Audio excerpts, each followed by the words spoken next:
Bonjour tout le monde, alors ça y est, on y est.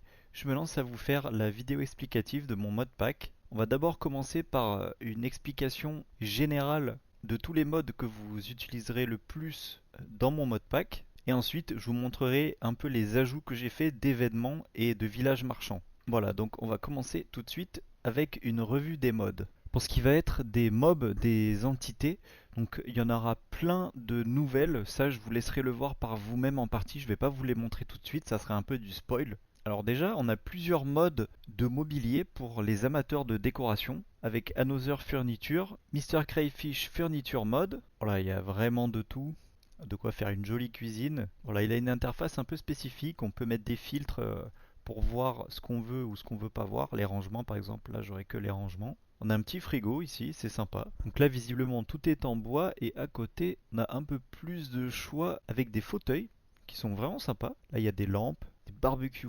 Ça, c'est stylé. Voilà, je vous laisserai regarder ça par vous-même, mais il y a vraiment beaucoup de choses. Donc voilà pour Mr. Crayfish Furniture Mode. Ensuite, on a Decorative Storage.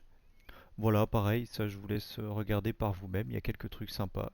Voilà, encore un autre mode de mobilier, Macau's Furniture, si jamais l'autre vous plaisait pas. Il y a ce mode, Domum Ornamentum. Il y a tout un tas de blocs différents avec plein de variantes. C'est un peu compliqué au début, mais vous serez obligé de vous y confronter avec Mine Colony, parce que ce sont des blocs qui sont dans quasiment toutes les constructions. On peut faire des trucs très beaux, par exemple les toitures comme ça, ou comme ça, des piliers, et on peut faire avec toutes les variantes de blocs Vanilla, même d'autres je crois. Alors il y a aussi Fairy Lights, c'est un mode avec des très jolies lumières de un peu toutes les couleurs. On peut avoir des fanions aussi, des guirlandes, des lanternes, plein de petites choses sympas pour rendre Minecraft encore plus joli avec les shaders pour les lumières. Voilà, juste un petit exemple pour montrer à quoi ça peut ressembler. Donc là c'est les guirlandes, elles sont très jolies. Là on a les lumières. Voilà, on y voit quand même un petit peu mieux la nuit. Voilà, alors faut imaginer ça entre des bâtiments, on peut faire aller dans tous les sens, c'est vraiment sympa. Alors maintenant, on va rentrer un petit peu plus dans le vif du sujet avec ce mode multipiston qui n'a qu'un item. Voilà, donc on pose le bloc multipiston, on va configurer juste input et output. Input c'est par là où ça rentre, là c'est le bleu et on veut que ça sorte par le jaune qui est au-dessus. La range c'est le nombre de blocs qui va aspirer, là par exemple on va mettre 5. Hop, donc on va poser 5 blocs devant, 3, 4, 5, et on peut activer le signal de redstone. Voilà, donc ça aspire, ça monte au-dessus, on peut en imaginer 5 ou 6 à côté, et on a de quoi faire un mur qui sort du sol ou qui sort du plafond très facilement. Donc ce qui rend ce multipiston très pratique. En début de game, en plus, il n'est pas compliqué à craft. Maintenant, on va passer aux choses un peu plus sérieuses avec Refine Storage. Donc c'est un mode qui est vraiment bien, qui permet de centraliser tout le stockage de vos items. Ça vous évite d'avoir 10 000 coffres dans la maison, tout sera dedans. Alors il y a d'autres fonctionnalités qu'on peut faire avec, craft automatique, mais ça je vais pas vous le montrer. Vraiment se focaliser sur la fonction principale de ce mode. Pour ça, vous aurez besoin de trois principaux items, contrôleur, un lecteur de disque et une grille. Maintenant tout ça, il faut l'alimenter en énergie pour que ça fonctionne, en énergie électrique. Je vous montrerai après comment on fait des sources d'énergie dans mon modpack. Pas d'inquiétude à ce sujet. J'ai mis un accumulateur à charger. Hop, on va mettre du fil entre les deux. Et là, notre grille de craft est alimentée et maintenant on peut s'en servir. Ça y est. Petit truc sympa, si vous tenez un colorant dans la main, vous pourrez colorer les blocs lumineux de ce mode.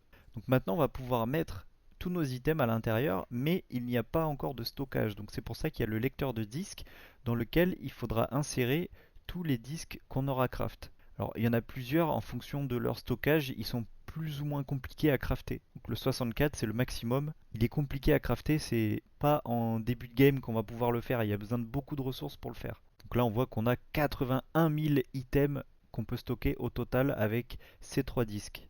Donc maintenant pour m'en servir, j'ai juste à faire un clic droit sur la grille de craft et je peux tout balancer dedans très simplement et je peux rechercher dans la barre de recherche si j'ai beaucoup d'items, c'est très pratique. Et par exemple si j'ai 10 000 bois, il y aura une case avec mes 10 000 bois, ça évite d'encombrer la grille. Donc maintenant qu'on a notre grille de craft, on va faire en sorte de pouvoir s'en servir peu importe où on soit sur la map. Comme ça on n'est pas obligé de venir interagir avec directement pour retrouver tous nos items. Alors pour faire ça, il y a un moyen. Il faut placer un émetteur sans fil sur un des deux blocs qui est là. Et quand on fait un clic droit dessus, on voit qu'il y a une range de 16 blocs de base. Alors on peut l'augmenter avec des améliorations de portée. Si on en met 4, on peut arriver jusqu'à 48 blocs. Mais il y a l'Infinity Range Booster qui nous permet d'avoir une range dans toutes les dimensions. Mais c'est tellement pratique. Bon, le craft est quand même compliqué. Il faut des lingots de netherite, une étoile du nether, des Zoidlander et 3 améliorations de portée. Alors maintenant qu'on a notre range, on va pouvoir connecter notre grille d'artisanat sans fil à cet ensemble. Donc pour ça, il faut se sneak et faire un clic droit dessus. Bon là, comme c'est la grille d'artisanat de base et que j'ai pas d'énergie sur moi, elle va pas marcher. Donc je vais faire l'essai avec la grille créative. Donc je me sneak, je fais un clic droit, hop, elle est connectée. Et maintenant voilà, elle fonctionne. Je peux aller où je veux. Hop, je me mets là et j'ai accès à tous mes items qui sont rangés à l'intérieur de mon storage controller avec mes disques dans lesquels sont mes items. Voilà pour le mode Refine Storage. Déjà avec ça, vous aurez de quoi vous amuser un peu. Maintenant, on va enchaîner avec le mode Sophisticated Backpacks. C'est un mode qui va nous conférer des sacs à dos avec quand même des particularités très intéressantes. Et comme on voit, donc on peut choisir la couleur qu'on veut et il y a plusieurs types par rapport à leur tiers. Donc tiers 1, c'est le sac à dos normal, 2 Cooper, donc en cuivre, avec un peu plus de place, encore un peu plus de place en fer, en or, en diamant et en netherite. Avec jusqu'à tout ça comme place à l'intérieur du sac en netherite. Et là, ce qu'on voit à gauche, c'est les emplacements d'amélioration. Donc il y a encore plus d'emplacements d'amélioration à chaque niveau de sac à dos. Donc il y a des améliorations qui sont très intéressantes. Je vous laisserai les regarder toutes plus en détail. Moi, je vais vous en présenter juste 3 pour l'instant. Donc il y a le module de nourriture. En fait, vous mettez de la nourriture dans votre sac à dos et ça va nourrir votre joueur automatiquement. Donc vous n'avez plus besoin de vous préoccuper de manger. C'est super. Le module de collecte, ça va ramasser les items tout seuls qui sont par terre si vous avez plus de place dans votre inventaire. Ou je crois même que ça peut se configurer pour que les objets soient ramassés sans passer par votre inventaire. C'est très pratique. Et le module de batterie, très très utile. On voit ici sur la droite, c'est votre batterie qui est dans le sac à dos actuellement. Donc là, ce qu'on va faire maintenant, c'est qu'on va remplir notre sac à dos de batterie pour faire un peu le lien avec Refine Storage, notre grille d'artisanat sans fil qu'on ne peut pas se servir parce qu'elle a plus de batterie actuellement. Donc on va attendre que le sac à dos se recharge un peu. Voilà, faut le placer à côté d'une alimentation d'énergie et il se remplit tout seul. Voilà, donc maintenant notre sac à dos il est rechargé, on peut interagir avec pour l'ouvrir tout en le laissant par terre. On va prendre notre objet de grille d'artisanat sans fil et on peut le placer ici et ça le remplit directement en puisant dans la batterie du sac. Et ça, on aurait très bien pu le faire en le mettant sur notre dos. Hop, ici, moi c'est W pour ouvrir le sac. Et là, partout où je suis, je peux recharger ma grille d'artisanat sans fil avec l'énergie que j'ai emportée sur moi. Voilà, donc maintenant, on peut se balader, on a de l'énergie sur nous dans notre sac à dos, on va pouvoir recharger notre grille quand on veut. Alors maintenant, je vais vous présenter Functional Storage dans les grandes lignes. C'est un mode qui peut être très utile pour gérer un peu les grosses quantités d'items que vous allez avoir. Donc il y a 3 types de drawers. Plus l'espace qui est dedans est divisé et plus la place initiale qui est dedans est divisée. Je sais plus combien c'est admettons, mais si là c'est 1000, ici c'est 500 et 500 et ici c'est 4 fois 250. Tous les drawers qu'on va poser, on va pouvoir les relier avec un storage controller. En gros, c'est lui qui va faire le pont entre tous les drawers. Donc admettons que vous mettez un entonnoir ici et que vous envoyez un item à l'intérieur de cet objet, il sera redirigé vers les drawers grâce au storage controller. Et la configuration entre les storage controllers et les drawers, elle se fait avec le linking tool. Pour le faire, il faut se sneak, faire un clic droit sur le contrôleur,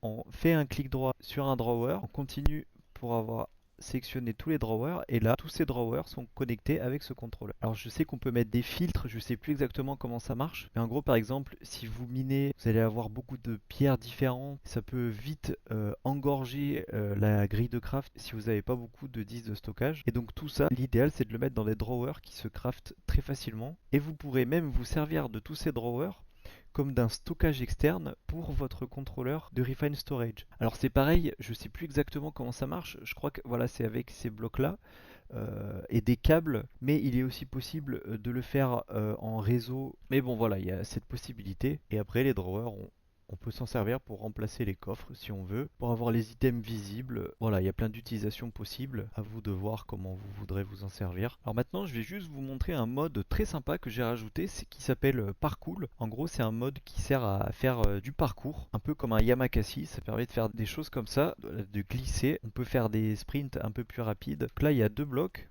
Et si je saute au bon moment, voilà, je peux carrément réussir à faire des cascades par-dessus. Alors si je me mets là et que je saute, ça marche pas. Mais si j'ai un petit peu d'élan et que j'arrive comme ça, je peux réussir à sauter par-dessus. Il y a un autre truc qu'on peut faire qui est très cool. C'est sauter, s'agripper à une paroi. Et là on peut sauter un peu à la Tomb Raider. Voilà, c'est très stylé. J'aime beaucoup. C'est des touches qu'il faut mapper, qui sont pas mappées de base. Qu'est-ce que c'est stylé quand même. J'adore. Allez, bon, c'est tout pour parcours. On va passer à autre chose. Alors, on enchaîne maintenant avec le mode Automobility. C'est un mode qui va vous permettre de fabriquer des petites voitures pour vous déplacer dans le monde. Pour fabriquer une voiture, donc il va vous falloir un automobile assembler, une carcasse de véhicule, si je puis dire. Il y en a plein différentes disponibles qui ont toutes des poids différents. On choisit un type de roue et on va aussi choisir un moteur. Et si on veut, on peut rajouter par exemple un coffre à l'arrière. Ici, c'est tous les attelages qu'on peut mettre. Il y en a un petit paquet. Il y a quelques trucs à faire pour s'occuper avec ce mode quand même. Voilà, donc on pose l'espèce d'enclume par terre et on va poser directement les blocs dessus. Comme ça. Donc là, on a mis les 4 roues. On met le moteur. Maintenant, on peut ramasser. Oh, on peut monter dessus directement. Et voilà, c'est parti. Et on se baisse pour sortir du véhicule, comme d'habitude. Il y a des véhicules comme le tracteur qui ont des plus grosses roues qui sont capables d'escalader les blocs. Alors, ah, visiblement, ça marche avec celui-ci aussi. On peut faire des drifts. Wouhouhou. Oh, il y a des boosts comme dans Mario Kart avec les drifts. Ces véhicules, on peut les ramasser. Alors, je sais pas si c'est grâce à Carrion ou pas, mais moi j'appuie sur ma touche de Carrion, je le ramasse. Alors là, j'y vois plus rien actuellement, mais en gros, on peut essayer de se déplacer et venir, voilà, poser le véhicule ailleurs si jamais on était coincé. Pour mettre un attelage sur le véhicule, c'est pas compliqué, il faut l'avoir dans la main et on fait un clic droit en visant le véhicule. Et donc là, pour accéder à l'inventaire qui est ici, il faut être à l'intérieur du véhicule et appuyer sur E. Voilà. Et maintenant, pour retirer des parties du véhicule, on a besoin du pied de biche. Donc un premier clic, on enlève le dernier ajout qu'on a fait. Et ensuite, on peut ramasser le véhicule en faisant comme ça. Ou alors ça l'a démonté, je sais pas, je suis en créatif, ça réagit pas tout à fait comme en survie. Mais voilà pour les grandes lignes. Alors maintenant, je vais vous parler du mode Point Blank. Alors c'est un mode très très stylé qui va nous rajouter des armes. Ça va être notre atout majeur contre les mobs. C'est vraiment très satisfaisant. Alors, faut pas oublier de recharger.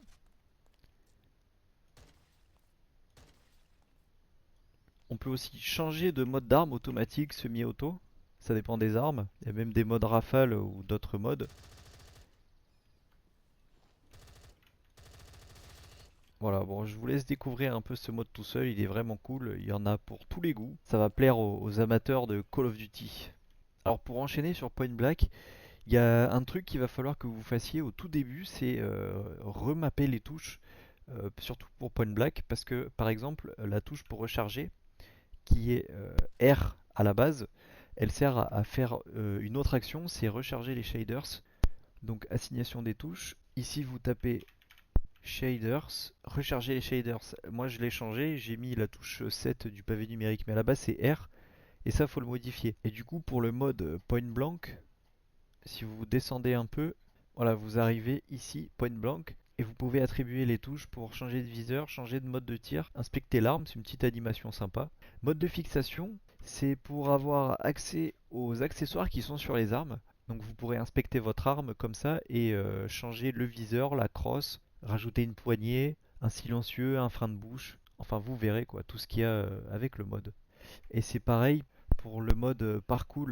Faut pas hésiter à venir ici et bien configurer ce mode Carrion. Il est vraiment très bien. La touche qui est affectée dessus, en fait, quand vous appuierez dessus en jeu, vous pouvez ramasser certains objets. Je vais vous montrer juste après là. Pareil pour les sacs à dos. Vous pouvez attribuer la touche pour l'ouvrir directement. Ça veut dire que quand votre touche elle est attribuée, vous baladez comme ça, et quand vous appuyez sur votre touche, directement vous ouvrez votre sac à dos. C'est super pratique quand même, plutôt que de le sortir de l'inventaire pour le poser par terre et l'ouvrir à chaque fois. Carrion, mode extrêmement pratique, je vous montre ce que ça fait en fait. Donc là je vais appuyer sur la touche qui est attribuée à Carrion. Moi j'ai mis Tab, voilà je le prends, et en fait j'ai le coffre sur moi. Ça m'évite de le casser et de ramasser tout ce qui est dedans si j'ai envie de le déplacer. Je peux le ramasser et le poser directement à côté. Et ça marche pas que avec les coffres, ça marche aussi avec d'autres blocs. Par exemple, un accumulateur qui est rempli d'énergie, je peux le prendre sans le casser et donc on va garder toute l'énergie qui est à l'intérieur. Alors il faut bien remapper parce que des fois ça peut être pénible et il y a certains objets où il y a besoin de s'accroupir et à la base c'est la touche accroupir qui est réglée sur Carrion, donc parfois vous allez ramasser des objets sans le vouloir. Donc pensez bien à modifier cette touche. Alors maintenant on va passer à Create. Ce mode ça va être le pilier pour tout ce qui concerne le farming des ressources, la création d'énergie, l'automatisation que ce soit des ressources ou du farming, mais aussi des recettes de fabrication. Et vous allez voir aussi qu'il y a des recettes un peu spécifiques qui fonctionnent avec des séquences, mais je vais vous montrer tout ça. Déjà, on va commencer par les sources d'énergie de Create. On va partir des plus simples à faire en début de game, et après je vous montrerai certaines plus avancées. Donc les premières, c'est les roues à eau. Donc on a la petite et la grande, les deux c'est exactement le même principe. Une pente, une source d'eau, et avec le courant ça va faire tourner la roue à eau. Donc la roue à eau maintenant qu'elle tourne, elle va générer une rotation, et c'est cette rotation après qui va nous servir d'énergie. Alors là juste une petite roue à eau comme ça c'est très faiblard. Donc ce que vous pouvez faire c'est en ajouter plusieurs, comme ça vous pouvez en mettre 20, 30, autant que vous voulez. Mais par contre c'est une installation qui va prendre beaucoup de place. Pour les grandes roues à eau c'est exactement le même principe. Seulement là, il y a plus de couple avec ces roues-là qu'avec les petites. Le couple dans le mode crate, on appelle ça des unités de stress. C'est US comme on voit. Là, il y en a 515 avec une grande roue à eau. Et là, on va voir avec les petites, il y en a 256 par roue à eau. Donc là, c'est pareil, les grandes roues à eau, on peut en mettre plusieurs et elles vont fonctionner ensemble. Et leur couple va s'additionner en sortie. Alors maintenant, je vais vous montrer comment faire un moulin à vent. C'est hyper simple à faire, on fait juste un pilier. Et encore, c'est esthétique, si on veut, on peut le faire par terre. On pose notre bloc de support de moulin à vent au-dessus. Ensuite, il faut poser un bloc n'importe lequel sur cette face-là. On va rajouter des voiles de moulin à vent. Ça n'a pas besoin d'être symétrique. Plus on va en mettre et plus il va tourner vite le moulin. Maintenant que j'ai mis voile de moulin à vent et que ça ressemble à un moulin, il faut prendre la colle extra forte ici et on va coller les extrémités en faisant un clic droit ici, comme ça. Donc tout est relié. On n'a pas forcément besoin de mettre de la colle partout. Comme ça suffit. Et quand on pose de la colle, si on veut la casser, pareil, en visant avec la colle dans la main, on fait un clic gauche. Il va falloir faire un clic droit sur ce bloc pour l'activer, comme ça. Hop. Et là, notre moulin se met à tourner. Si j'avais mis plus de voiles de moulin avant, il tournerait plus vite et donc il générerait plus d'énergie. Et là on voit qu'il a une capacité de stress cinétique. Là c'est de 1536 alors que sur les grandes roues à eau on est à 512 par roue. Donc on peut imaginer que 3 roues c'est l'équivalent de ce moulin. Voilà, sauf que c'est quand même plus simple de faire un moulin que de faire toute une série de roues à eau comme ça. Parce que là j'ai fait cette forme pour le moulin. Mais en vrai, on peut faire ce qu'on veut, on peut faire n'importe quoi, juste un carré avec le plus de voiles possible, ça va fonctionner très bien. Bon, ça ressemble à rien, mais par contre, eh ben, il génère plus d'unités de stress. Donc à vous d'essayer de faire quand même quelque chose d'esthétique. Et après, vous n'êtes pas obligé de le mettre à la verticale comme ça, vous pouvez le mettre au sol. En fait, vous en faites ce que vous voulez de ce bloc support de moulin à vent. Alors il y a un truc que je vous ai pas dit, cet item, les lunettes d'ingénieur, c'est l'item qui me permet, quand je regarde un bloc, de voir ce qui se passe à l'intérieur. Alors ça marche avec tous les blocs de crate. Là, vous voyez, je ne l'ai pas équipé et il n'y a rien qui s'affiche. Sauf que si je les mets, et ben là maintenant, je vois ce qui se passe. Ça donne des infos qui sont vraiment bien, qui aident à la compréhension. Même pour un levier, savoir s'il est sur on ou off, des choses comme ça marche aussi. Donc ça, il ne faut pas hésiter à les faire, c'est très très utile. Alors maintenant, on va passer à une source d'énergie un peu plus compliquée, mais par contre, qui fournit beaucoup d'énergie, qui est vraiment très bien. Ça va être le générateur de vapeur. Alors ce qui va alimenter le générateur de vapeur, ce qui va le faire chauffer, c'est ce bloc, le brûleur à blaze. Alors à la base, quand on le craft, il est vide et en fait, pour mettre un blaze à l'intérieur, donc il faut aller dans le nether, trouver des blazes et avec votre bloc de brûleur à blaze en main, vous allez vous approcher et faire un clic droit dessus et ça va le faire rentrer tout seul automatiquement. Les brûleurs à blaze, donc vous pouvez les disposer un peu comme vous voulez, soit vous en mettez 1, 4 ou 9, il faut que ce soit carré, comme la cuve d'eau qui sera au-dessus. Donc là pour l'exemple on va juste en utiliser 4 et on va passer à la suite. Donc dans un premier temps, on va se faire une source d'eau. Ensuite, on va poser les réservoirs à fluide. On peut le faire grand comme ça. Plus il sera grand, plus il produira d'énergie. Donc maintenant, il faut relier avec les tuyaux à fluide. On va mettre une pompe mécanique. C'est elle qui va pomper l'eau de la source. Donc là, on voit que la flèche, elle indique cette direction. Donc c'est le mauvais sens. Nous, on veut que ça aille dans l'autre sens. Hop, comme ça, avec la clé dans la main. La clé, c'est l'outil qui sert à peu près à tout avec le mode de Create. Il sert à interagir avec beaucoup d'objets et il sert aussi à les ramasser instantanément quand on se baisse et qu'on fait un clic droit. Ça évite de miner pour le ramasser. Ça peut faire gagner du temps parfois. Quand vous faites un générateur de vapeur, je vous conseille votre pompe de l'alimenter avec un système d'énergie indépendant parce que si jamais vous avez un problème et que ici ça s'arrête et que c'est votre générateur de vapeur qui alimente votre pompe, eh ben il va pas redémarrer et ça va être la mouise. Donc moi là vu que je suis en créatif, je vais pas me prendre la tête, je mets un moteur créatif directement. Voilà comme ça et donc là notre cuve elle commence à se remplir. On voit le niveau d'eau qui monte. Et un truc qu'on peut faire aussi avec la clé, si on fait un clic droit sur les réservoirs à fluide, on peut faire disparaître la jauge. Mais bon, moi je trouve que c'est pratique donc je la laisse. Donc maintenant qu'on va avoir de l'eau dans notre cuve et qu'on a des brûleurs à blaze en dessous, il va falloir alimenter ces brûleurs à blaze pour qu'ils se mettent à chauffer pour de vrai, pour que au-dessus ça commence à bouillir. Pour alimenter les brûleurs à blaze, soit vous allez leur craft des cakes pour blaze, c'est la nourriture qui va leur durer le plus longtemps en temps de combustion, ou soit vous leur donnez du bois. Alors vous ferez comme vous voulez, mais moi je trouve que c'est plus rentable de les nourrir avec du bois, même s'il faut leur en donner beaucoup plus souvent. Pour avoir l'info qui nous intéresse, il faut mettre ce bloc, le moteur à vapeur. Et là, on voit qu'on a un niveau de chaudière par rapport à sa taille, le débit d'eau. Parce que oui, on peut mettre plusieurs pompes pour que ça crache encore plus fort de l'eau à l'intérieur. Et la chaleur des blazes qui sont en dessous. Donc là, on voit que c'est assez faible parce qu'il n'y en a que 4. Avec une chaudière juste niveau 2 et deux brûleurs à blaze fatigués là. Et juste avec ça, on voit qu'on est déjà à plus de 32 000 unités de stress. Donc là, on a vraiment passé un step par rapport aux autres sources d'énergie. Et pour les activer, il faut poser un rotor juste devant, comme ça. Et donc là, on va commencer à pouvoir récupérer de l'énergie. Alors, des moteurs à vapeur, on peut en mettre autant qu'on veut, mais d'après ce que j'ai compris, c'est pas vraiment intéressant. Quand on regarde ici au total, on produit 16 000 unités de stress. Et là, en visant mes moteurs à vapeur, je vois combien ils produisent. Donc là, ils ont 8 000 chacun. Donc c'est divisé entre eux deux, la totalité des 16 000 qui sont là. Mais si je rajoute deux autres moteurs à vapeur au-dessus, ceux qui sont en bas, ils vont être à 4000. Alors pareil pour ceux-là, il faut juste que je mette le rotor. Voilà, ils sont aussi à 4000. Et on est toujours à capacité de stress cinétique totale 16 000. Donc en fait, on n'a rien gagné du tout. Donc autant en mettre moins et ça sera plus simple pour nous. Donc maintenant, je vais vous montrer comment faire pour récupérer cette énergie rotative qu'on voudrait par exemple transformer en énergie électrique. Et c'est exactement le même principe avec les autres sources. Je vais vous montrer aussi comment on fait pour transformer la vitesse de rotation. Donc le bloc qui sert à transformer l'énergie mécanique en électrique, c'est l'alternateur. Donc là mes cakes pour blaze, ils ont arrêté de faire effet, donc ça a vraiment ralenti. On est passé de 16 000 à 2000, donc il faut vraiment qu'ils soient alimentés tout le temps, les brûleurs à blaze. Et là quand je pose mon alternateur ici, il tourne pas une vitesse suffisante, donc je peux pas produire d'électricité. Donc maintenant je vais vous montrer comment on va faire pour faire une petite farm à bois qui va alimenter vos brûleurs à blaze et même aussi vous donner du bois pour tout ce que vous voudrez faire. Alors c'est une ferme à bois qui va fonctionner avec le support du moulin à vent et en fait cette rotation qu'on va avoir. Donc je vais préparer ça et je vais vous montrer. Pour faire notre ferme à bois, on va poser un support de moulin à vent et on va faire notre espèce de structure qui va tourner. Alors il faut imaginer que ça va faire un cercle et ça ce sera que le rayon du cercle. Donc globalement la structure vous la faites comme vous voulez, c'est vraiment le principe. Et donc comme pour le moulin à vent, c'est la voile qui va entraîner le mouvement de rotation. Il m'indique qu'il y a un minimum de 8 blocs de voile pour pouvoir entraîner une rotation. Donc je vais en rajouter. Voilà, donc maintenant on a assez de voile. Donc si je fais un clic droit, ça va... Non, alors j'ai pas mis la colle extra forte, forcément ça va moins bien marcher. Donc pareil, on relie tout avec la colle. Là on est bon, on fait un clic droit et là on a notre structure qui tourne. Alors on peut inverser le sens de rotation ici, si on veut.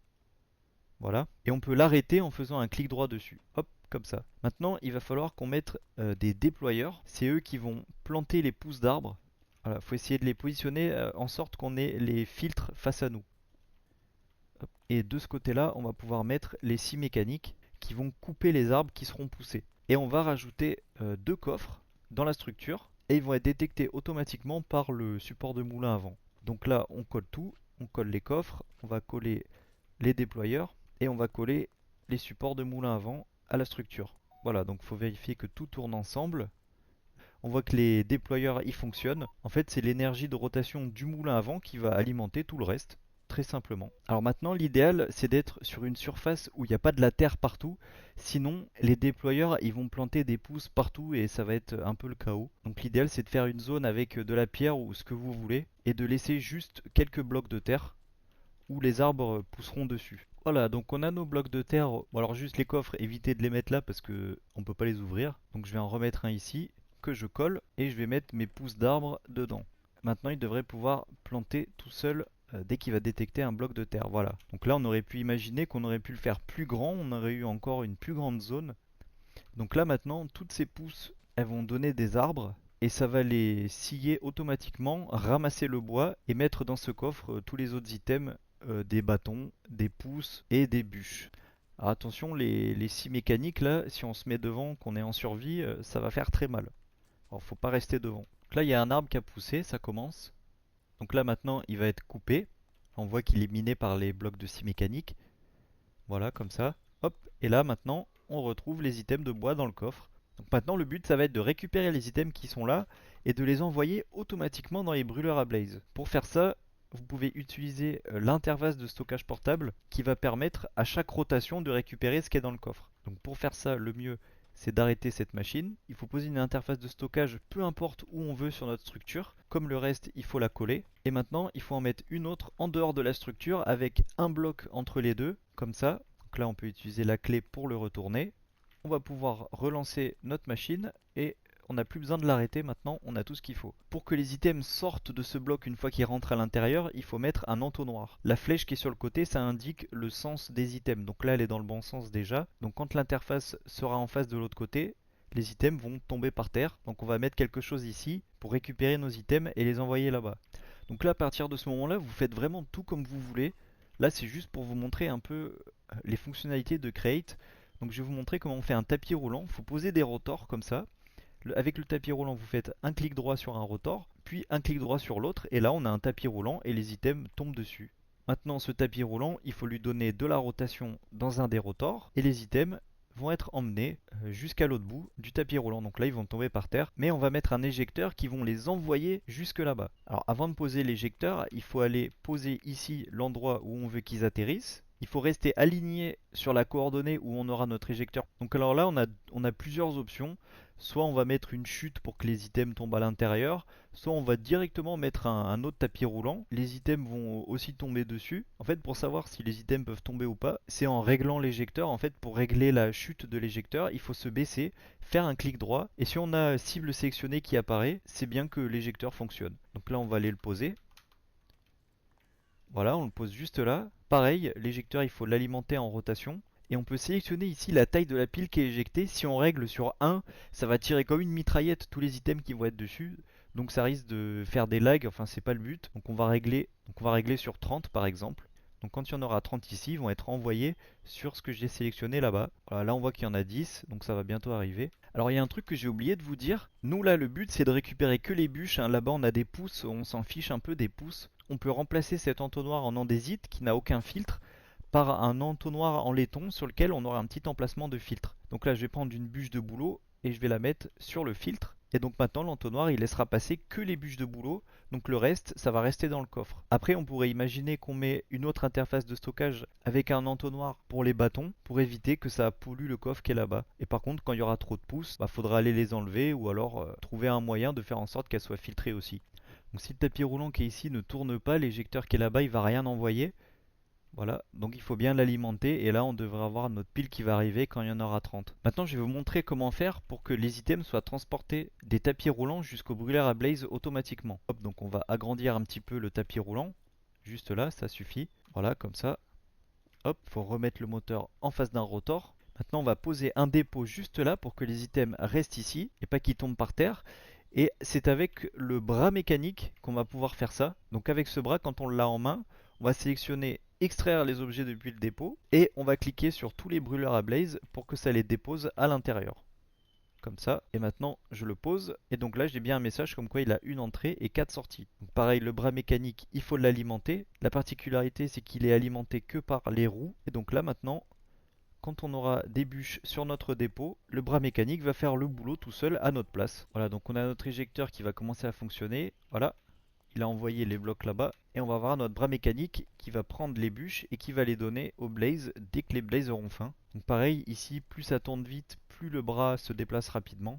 Donc c'est à vous d'essayer de trouver le bon réglage pour que les blazes soient toujours allumés, mais qu'en même temps, ça consomme pas trop d'énergie pour rien. Et donc là, maintenant qu'on a notre ferme à bois automatique et qu'elle va nous renvoyer le bois dans notre générateur de vapeur, on arrive à avoir une production d'énergie qui est vraiment intéressante. Donc là on est à 65 000. Avec une chaudière qui fait le double de taille ou le triple, ça sera proportionnel et donc vous produirez encore plus d'énergie. On est passé de niveau 2 à niveau 4 avec les 4 brûleurs à blaze énervés. Donc c'est un très bon moyen de produire de l'énergie. Et donc maintenant on a assez d'énergie pour générer de l'électricité. Et donc on va même pouvoir essayer de voir jusqu'où on peut aller en posant plusieurs alternateurs pour récupérer beaucoup d'électricité. Donc ces blocs, c'est des boîtes à roues dentées multiples, je dirais. Donc comme ça, on peut en poser dans tous les sens. Et en faisant un clic droit dessus, on peut choisir le sens de rotation. Donc là, tant qu'on n'a pas de message comme quoi le générateur de vapeur il est surmené, on peut continuer d'essayer de rajouter des alternateurs. Ah, donc là, c'est le moment où on a été trop gourmand. Donc on peut voir combien il en faut. Voilà. Donc là, c'est le maximum. Si on met un alternateur de plus, ça ne tourne plus, parce que ça demandera trop de puissance. Mais déjà là, on a de quoi s'amuser en termes de production d'énergie. Donc maintenant, on a une belle production d'énergie, mais toute cette énergie, elle est produite en direct et on la perd. Donc pour la stocker et la réutiliser, on va pouvoir fabriquer des accumulateurs et on peut les poser ensemble comme ça pour faire des grosses piles. Hop, et ensuite, on peut la faire monter en hauteur. Et là, alors non, le maximum c'était là. Mais on pourrait imaginer en faire 2, 3, 4, autant qu'on veut, les unes à côté des autres. Et maintenant, pour emmener l'électricité d'ici à là, c'est avec les connecteurs. Alors il y en a des petits et des gros. Plus ils sont gros, plus ça va être un courant puissant qui va pouvoir être transmis. Et avec ça, il nous faut une bobine de fil qui va servir de câble. Et je vais juste vous montrer un petit truc sympa, un peu fantaisie, que vous pourrez faire dans votre base. Ça fait un peu comme des poteaux ou des pylônes électriques. On va mettre nos connecteurs sur tous les alternateurs. Un ici, un là et un là.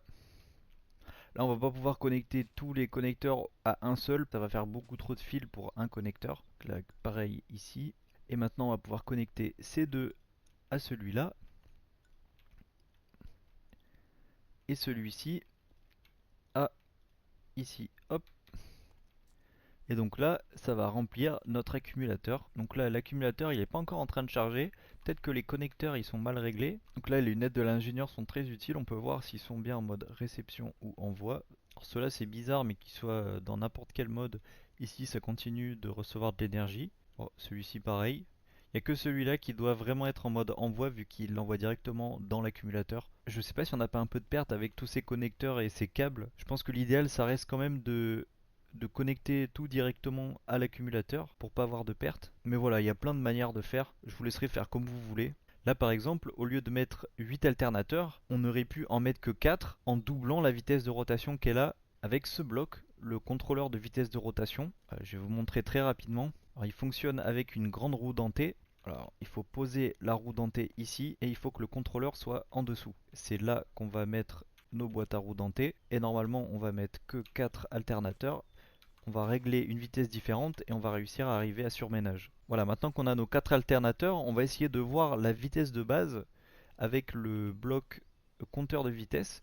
Donc on est à 64 tours minutes. Donc on va essayer de doubler cette valeur, vu que tout à l'heure on avait 4 alternateurs. Et on va voir si ça marche. Donc 64 x 2, ça fait 128.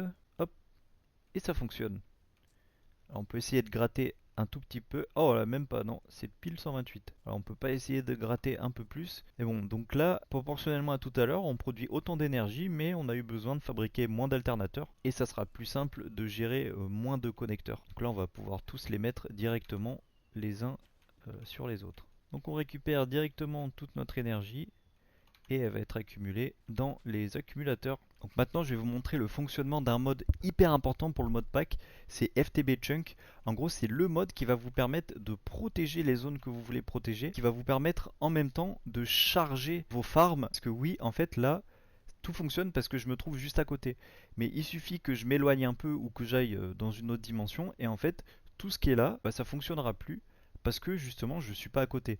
Donc si je pose un moteur là-bas, que je mets un flux point pour appeler mon énergie, et ben ça va pas marcher parce qu'en fait j'aurai aucune production d'énergie. Et donc pour ça, il y a un remède, c'est FTB Chunk et le force load. Je vais vous montrer comment ça marche. Donc déjà, premièrement, FTB Chunk, on accède au menu en faisant E, donc depuis le menu de l'inventaire, et on va cliquer sur mon équipe.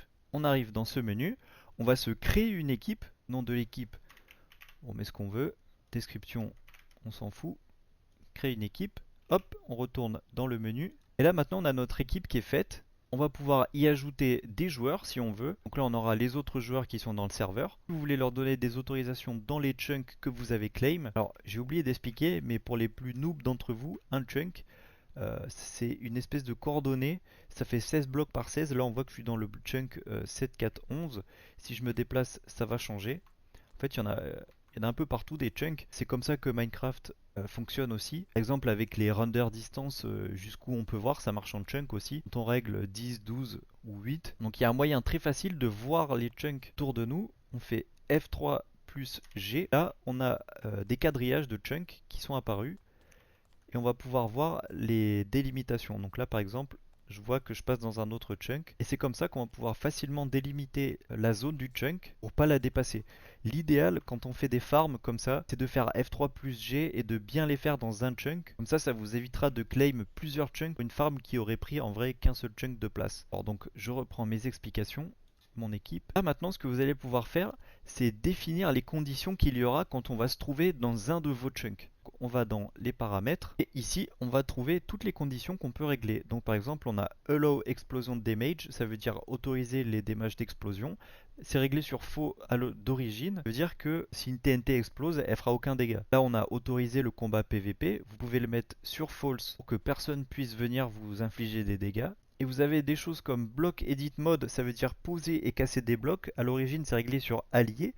Donc les joueurs que vous aurez ajoutés à votre équipe pourront miner les blocs et les casser dans votre chunk que vous aurez claim. Vous pouvez le régler sur privé, donc il n'y aura que vous qui pourra les casser et les poser.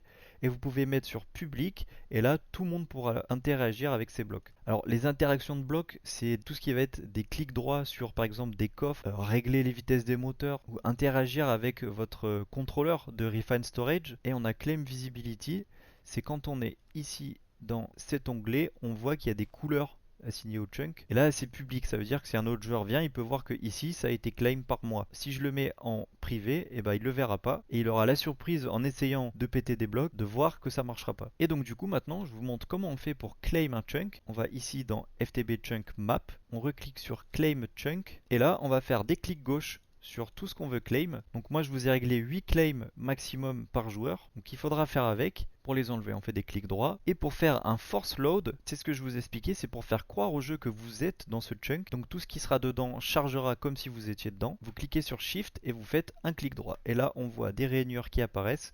Ça veut dire que ce chunk est force load, comme si vous étiez dedans. Vous pouvez le faire sur 8 chunks, les 8 chunks que vous aurez claim. Et pour enlever le force load, on fait un clic droit dessus. Hop, et ça enlève tout. Alors une chose importante à savoir, les chunks qui sont force load, ils vont demander des ressources au serveur parce qu'en fait ça fait comme si vous ajoutez un joueur quelque part. Donc si vous n'avez pas besoin de faire force load, ne le faites pas. C'est pour le bien du serveur. Donc là maintenant, je vais vous faire la petite démo. On est bien dans une zone qui est claim.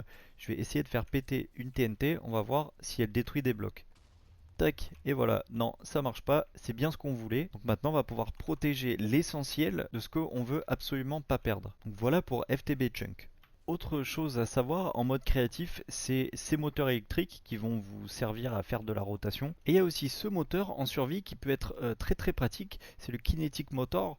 On peut régler sa plage de vitesse entre 1 et 32. En termes d'unité de stress, il ne peut pas encaisser grand chose, mais il a le mérite d'exister, il n'a pas besoin de source d'énergie, et ça peut suffire des fois juste pour alimenter des tapis roulants ou des choses qui ne nécessitent vraiment pas beaucoup de force. Donc ça peut éviter de fabriquer un moteur électrique qui est plus compliqué à faire et qui consommera de l'énergie. Voilà pour le Kinetic Motor. On peut sélectionner une vitesse à l'arrière. Plus la vitesse sera élevée, plus ça va pomper de l'énergie. Donc on peut le brancher comme ça directement sur notre accumulateur qui est en charge avec notre source d'énergie. Voilà, ça fonctionne. Maintenant, je vais vous montrer autre chose, c'est le mode Flux Networks. En gros, c'est le mode qui va vous permettre de transmettre votre énergie partout dans le monde, dans n'importe quelle dimension. Vous pourrez acheter ces deux items, parce que c'est les deux qui servent vraiment, on va dire, dans le village marchand. Je vais vous montrer comment ça fonctionne. Hop, alors on va poser ce moteur électrique ici. Le flux plug, c'est celui qui sert à recevoir de l'énergie du bloc adjacent, et le flux point, c'est celui qui va envoyer l'énergie. Donc par exemple, c'est lui qu'on va mettre sur notre moteur qu'on veut alimenter. Alors petit truc qu'il faut savoir, le flux plug, il fonctionne sur les accumulateurs exclusivement au-dessus, il marche pas sur les côtés. Alors en dessous peut-être que ça marche, mais sur les côtés ça ne marche pas. Il faut vraiment le mettre que au-dessus, sinon vous allez voir, il recevra pas d'énergie du tout. Donc au départ, il faut créer un réseau. Donc c'est quand on fait un clic droit dessus que tout se passe vraiment. Donc on va faire Create New Network ici. On peut choisir le niveau de sécurité du réseau qu'on va créer.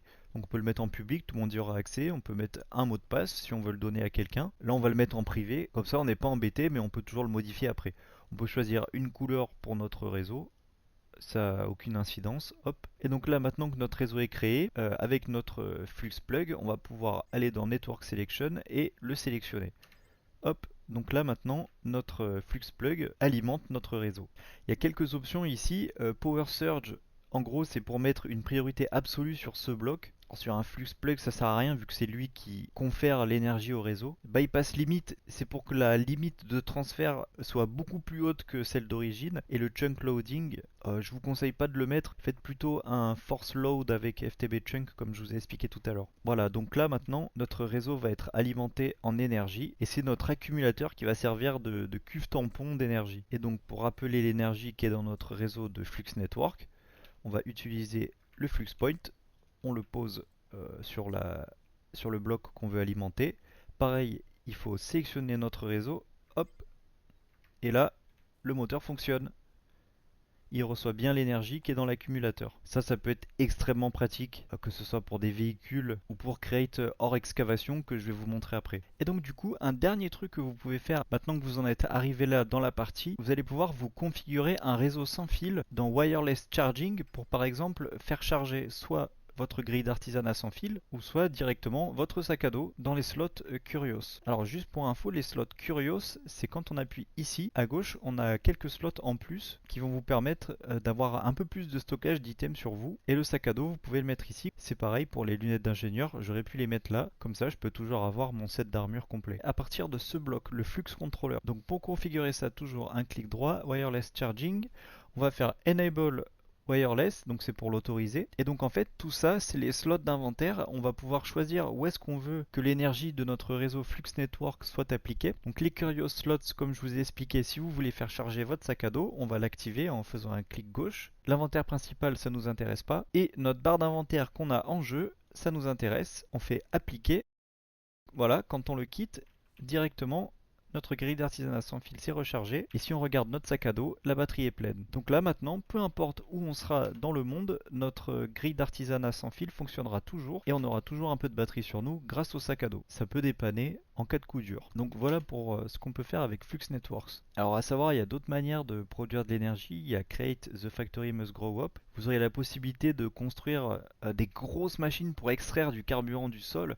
Et ce carburant, il pourra alimenter des moteurs qui produiront de la rotation que vous pourrez transformer en électricité un peu de la même manière, ou carrément mettre directement vos moteurs là où vous avez besoin de rotation, par exemple dans des véhicules ou tout ce que vous aurez besoin. Et il y a un autre mode qui fait un peu la même chose mais en beaucoup plus simple, c'est Create Diesel Generators. Donc pareil, vous pouvez faire une machine qui extrait le carburant du sol et vous avez des petits moteurs qui vont avec. C'est la même chose que l'autre mode que je vous ai parlé avant mais en beaucoup plus simple. Après il faut voir si c'est des moteurs qui consomment plus ou moins et si le carburant est plus ou moins difficile à obtenir. Ça peut influencer dans le choix que vous ferez pour savoir votre méthode préférée. Moi j'ai pas trop testé encore mais c'est prévu. Donc voilà pour ça. Alors chose à savoir que j'ai oublié de préciser pour les giga débutants, genre David. Donc quand tu fais E, là, tu as plein d'items à droite, et donc tu as ici tout ce que tu peux retrouver quand tu es en mode créatif pour tester des trucs. Ici à droite, toutes ces infos, tu les as grâce à un mode qui s'appelle GEI ou GEI pour les anglophones. Et c'est ici que tu vas pouvoir trouver comment crafter un objet. Donc par exemple, si tu tapes piston, tu as les pistons là, tu cliques dessus, et là tu vas avoir tout ce que tu as besoin pour le crafter. Et tu vois, quand tu as des items un peu particuliers comme celui-ci, donc là tu vois, tu as les objets que tu as besoin, et donc ces objets, tu sais pas forcément comment on les fait, tu peux encore cliquer dessus pour voir comment on fabrique l'objet qui va dans l'objet. Et donc comme ça, tu devrais réussir à te dépatouiller. Là par exemple, tu vois, il te faut une tige de fer, si tu cliques dessus, tu as la recette de create, donc un lingot de fer que tu balances dans ce bloc, et ce bloc c'est un laminoir. Le laminoir, comment on le fait? Hop, comme ça. Donc là tu vois, tu as encore des items un peu spécifiques, plaque de fer, comment on fait avec une presse. Bon, tu dois réussir à t'en sortir avec ça. Il y a une autre fonctionnalité qui est vraiment bien. Par exemple, une Under Pearl, tu veux savoir à quoi ça sert, qu'est-ce que tu peux faire avec, et bah quand tu mets ta souris dessus, tu fais un clic droit, et là tu vas avoir toutes les recettes ici qui nécessitent une Under Pearl, donc tu peux voir exactement tout ce que tu peux faire avec. Voilà, il y a plein de choses à faire avec. Donc, et ça marche pour tout. Par exemple, un œil de l'Under, à quoi ça sert? Ça peut servir à faire ça, ça peut servir à faire ça. Et s'il y a des recettes que tu veux enregistrer, tu mets ta souris devant sans cliquer et tu appuies sur Q. Et là, à gauche, ça te fait un raccourci où tu peux retrouver ton item. Donc par exemple, s'il y a une recherche que tu fais souvent parce que t'as pas de mémoire, répéteur de redstone parce que tu adores la redstone, donc là tu mets ta souris dessus, tu fais Q, hop, et tu la retrouves ici. Et donc à tout moment, tu quittes, clac clac, tu joues, hop, et voilà, tu reviens et tu as ta recette ici. Tu peux vite retrouver comment on la fabrique. Et pour enlever ta recette, c'est pareil, hop, tu fais Q et tu peux l'enlever. Alors maintenant, toujours à propos de crate, je vais vous montrer quelque chose d'un peu particulier, c'est pour les crafts. Par exemple, le craft du moteur électrique, c'est un craft qu'il faut faire avec les établis mécaniques. Donc en fait, ça va faire comme une géante table de craft où on va poser les items à l'intérieur. Il faudra que ce soit alimenté par de l'énergie rotative et ça va nous créer notre item comme indique la recette. Donc je vais vous montrer ça. Et il y aura aussi une autre sorte de type de craft, c'est les séquences de recettes que je vais aussi vous montrer. Donc là on voit qu'il en faut 3 en bas, 5 juste au-dessus, encore 3, puis 1. Donc on va reproduire le même schéma ici. Voilà, maintenant qu'on a reproduit le schéma des établis mécaniques de notre moteur, alors peu importe, on aurait pu faire beaucoup plus grand, il faut juste avoir le nombre minimum. Ensuite, il faut bien faire tourner les flèches pour qu'elles soient toutes alignées en sorte que les blocs soient tous évacués vers le même établi mécanique qui lui-même va nous diriger vers une sortie. Donc là, on a mis un dépôt. On aurait pu ne rien mettre du tout, l'item serait tombé par terre, ça aurait fait pareil. D'ailleurs, c'est ce qu'on va faire pour l'exemple. On va l'alimenter après, en dernier. On va faire notre schéma et notre allège dans des it. Donc là, on est bon. Maintenant, on va pouvoir alimenter. Hop. Et donc là, on devrait voir tous les items se construire les uns avec les autres. Et on va voir notre moteur en sortie. Et voilà, on a notre moteur. Et voilà, il est drop par terre comme il n'y avait pas de sortie. Donc là, on a fabriqué notre moteur et puis on va pouvoir s'en servir. Donc maintenant, je vais vous montrer comment on fait une séquence de craft avec Create. Donc là, on voit qu'il faut partir d'une plaque en or et en premier, donc on a 3 étapes. En étape 1, il faut mettre une roue dentée. Donc je vais vous montrer pour l'étape 1, il faut mettre une manivelle sur le déployeur. Ça c'est la technique vraiment en début de game quand on n'a pas grand chose encore. Et donc on voit qu'en première étape c'est une roue dentée. On a notre roue dentée, on va la placer dans la main du déployeur. On va soit faire un clic droit pour poser l'item qui est à l'intérieur, soit on peut faire A pour le drop dedans, ça marche aussi.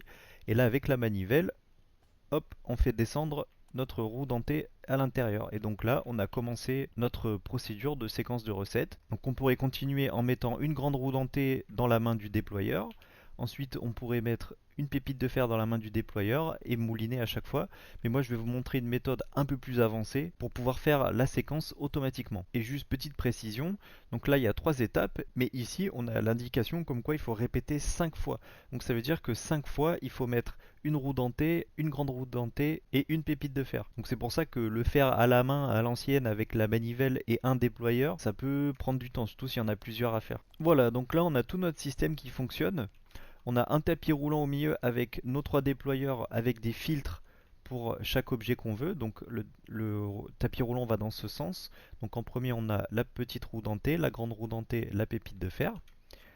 Les déployeurs sont alimentés en énergie rotative. On a ce bras mécanique qui va prendre les items. Donc dans ces coffres, il y a des roues dentées et des pépites de fer. Là, on n'a pas besoin de mettre de filtre, on s'en fiche parce que les filtres sont déjà dans les déployeurs. Avec le déployeur, j'ai sélectionné les 3 dépôts en entrée et les 3 déployeurs en sortie. Donc il prend les items et il les place dans les déployeurs. Le bras mécanique qui est là, il va prendre les items sur le dépôt qui est là et il va les poser au début du tapis pour que la séquence soit répétée. Et ici on a un entonnoir en laiton avec un filtre. Ça c'est l'item quand la séquence est terminée. C'est ça qu'on veut. Et donc au lieu que le bras mécanique il le reprenne, il sera directement éjecté quand ce sera terminé.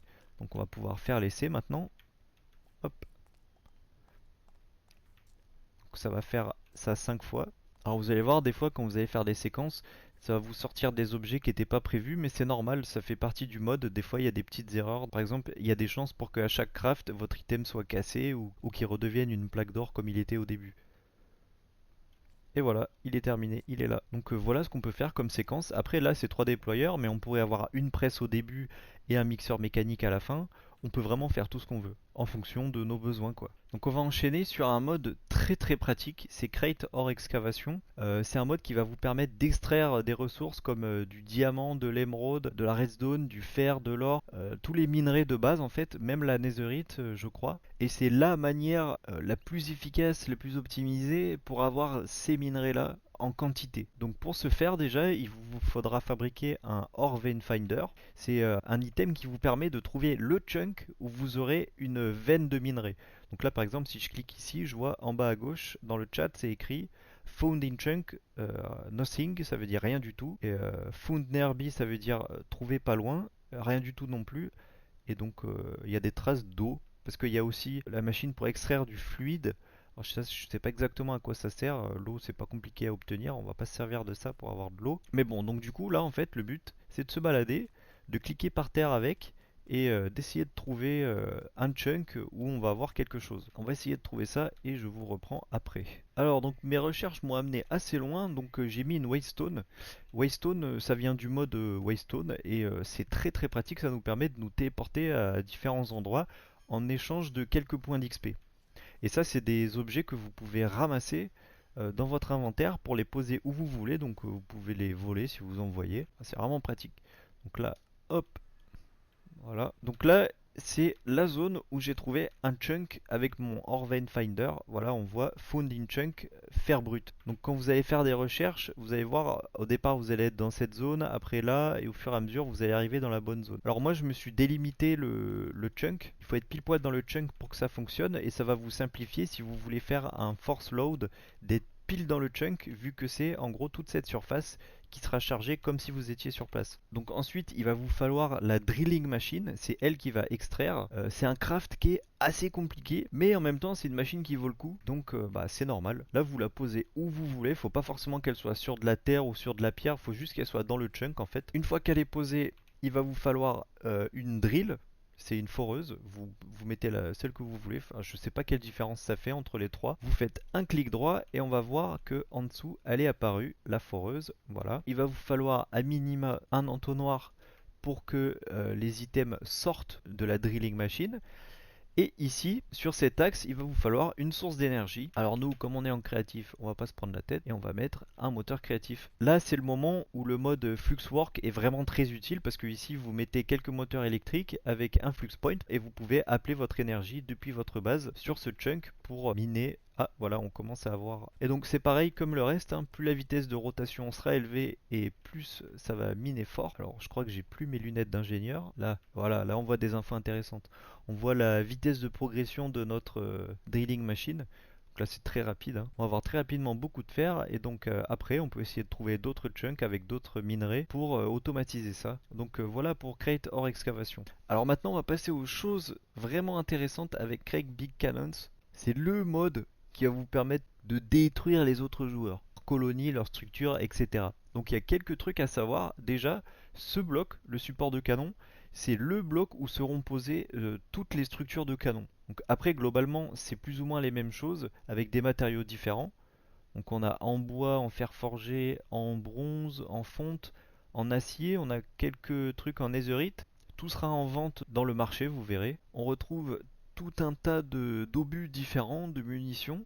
Ces petits items, c'est des petits ajouts pour les obus qui se posent à l'arrière. Par exemple, le pointeur, ça peut être bien pour savoir où est-ce qu'on tire. Il y a le chariot de canon qui est pas mal. Ça fait un peu les canons comme dans les bateaux de pirates. Dessus, on peut poser le canon en fer forgé et le canon en bois. Et globalement, on retrouve deux types de canons. Donc les gros canons qui tirent des obus et le petit canon qui s'appelle l'autocanon, qui est plutôt une mitrailleuse lourde, qui a moins de types de munitions différents, mais il y en a quand même 4 qui ont des propriétés différentes. Par exemple, celle-ci, elle est plus efficace contre les entités. Voilà, quand vous passez la souris dessus et que vous faites mage, vous voyez les spécificités en fait. Globalement, tout ce qui est chambre de canon, c'est exactement la même chose. Juste plus elles sont grosses, plus elles vont résister à l'explosion qu'il y aura à l'intérieur qui sera générée pour envoyer l'obus. Et c'est pareil, vous avez des propriétés différentes en fonction des matériaux, plus ou moins résistants et plus ou moins de puissance. Là maintenant, on va passer à la fabrication des canons. Donc il faut tout poser sur le bloc support de canon. Il faut que ce soit posé sur la partie du dessus. Après, il n'y a pas vraiment d'importance, hein. Le canon, on peut le mettre au milieu si on veut, on peut le mettre même sur le premier bloc. Il faut juste qu'il soit au-dessus en fait du support de canon. Une fois que les blocs sont tous posés, le côté où il y a le marteau, il faut mettre un signal de redstone pour l'assembler. Hop, donc là le levier est sur on et là mon canon il est assemblé et je vais pouvoir interagir avec. C'est comme ça que ça marche. Et pour pouvoir faire feu avec un canon, donc il faut qu'il soit rechargé, là il l'est pas actuellement, il faut un signal de redstone de l'autre côté. Donc là, hop, il fait feu. Les canons qui tirent des obus, un levier simple, enfin un signal de redstone simple, ça suffit. Par contre, vous verrez après avec les autocanons, si vous mettez un levier analogique, ça peut être bien parce qu'en gros, ça va régler votre fréquence de tir. Si c'est au maximum, vous allez tirer plus de coups par minute. Et à l'inverse, donc on se sneak et on refait des clics droits, plus c'est bas et plus vous allez économiser vos balles, on va dire. Ça, c'est pour les autocanons. Pour la construction des canons en eux-mêmes, ça vous faites comme vous voulez avec tous les blocs de chambre de canon, etc. Vous pouvez mettre deux très gros, trois moyens, un petit, enfin ça c'est vraiment comme vous voulez. Je pense qu'il y a plus ou moins de risque d'explosion quand on met que des petites chambres à canon. Il y a peut-être quelque chose aussi qui joue sur la distance à laquelle ça va partir et les dégâts, mais globalement il n'y a pas de grosse spécificité. Ce qui va changer beaucoup, ça va être les embouts de canon qui permettent de recharger les obus. Alors celui-ci, alors faut le désactiver, voilà. Alors celui-ci, la fermeture rapide, vous avez une petite manivelle sur le côté qui vous permet de recharger directement manuellement de manière efficace. Donc il faut que le canon soit activé, construit. Vous faites un clic droit dessus et là à ce moment-là vous pouvez le recharger. Donc à l'intérieur il faut mettre un obus, peu importe lequel, celui qu'on veut. Faut bien respecter la séquence, sinon on peut avoir des explosions. Et quand on fait une erreur et que le canon il explose, ça fait vraiment une grosse explosion, ça détruit tout sur une grande zone. Donc on met bien l'obus en premier, ensuite on met la grande cartouche, on peut refermer le canon. Et maintenant on va pouvoir tirer. Hop, on pose un levier ici pour actionner le tir. Voilà, ça a tiré, notre obus est parti, ça a fonctionné. Maintenant, pour recharger après avoir fait un tir, on ouvre, on a notre cartouche vide qui va tomber, on remet un obus, hop, on remet une grande cartouche, on ferme et on tire. C'est comme ça que ça marche pour le mécanisme de tir rapide. Alors pour les fermetures coulissantes, en fait c'est exactement le même bloc que ça, mais avec la poignée en moins, ça veut dire que l'ouverture peut être automatisée avec un moteur sur le côté. Alors je trouve pas qu'il y ait grand intérêt parce que en fait rien qu'avec ce mécanisme là, on a moyen d'automatiser le rechargement avec les bras mécaniques de Create. Alors comme je vous avais montré tout à l'heure, avec le bras mécanique, il va falloir sélectionner nos entrées. On va sélectionner notre sortie pour la cartouche vide et on va sélectionner le bloc de notre support de canon.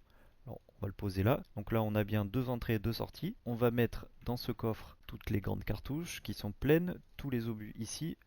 On va rajouter un entonnoir pour que ça tombe sur le dépôt. Hop. Ici, on va mettre un filtre pour que le bras ne dépose que les cartouches vides. Donc maintenant qu'on a de quoi recharger automatiquement, je vais vous montrer comment faire pour faire tirer à distance avec une télécommande. Et ça va être la manière avec laquelle faire fonctionner toute la redstone partout où vous voulez en fait. Donc à la place de ces vieux leviers là, on va mettre une liaison de redstone. C'est l'objet principal qui devrait vous servir pour toutes vos constructions un peu stylées en redstone. Donc sur la liaison de redstone, il faut définir une fréquence.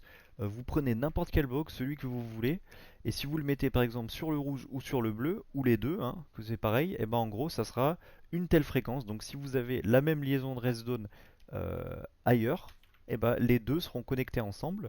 Donc par exemple avec ma télécommande, là je vais faire un clic droit sur la liaison de redstone, et maintenant il faut que je clique sur une touche pour l'attribuer. Donc là j'ai cliqué sur Z. Alors ça va tirer quand je vais appuyer sur Z, j'espère qu'il n'y a rien dans le canon. Il y a juste un petit truc que j'ai oublié, il faut les mettre en mode récepteur parce qu'ils peuvent être émetteurs ou récepteurs, ces liaisons de redstone. Donc pour faire ça, il faut se sneak et faire un clic droit dessus. Quand on voit qu'il y a le petit truc blanc ici, ça veut dire qu'il est en mode receveur. Hop, pareil pour celui-là. Et donc là, si je prends la télécommande et que je fais Z, j'ai les deux qui s'allument.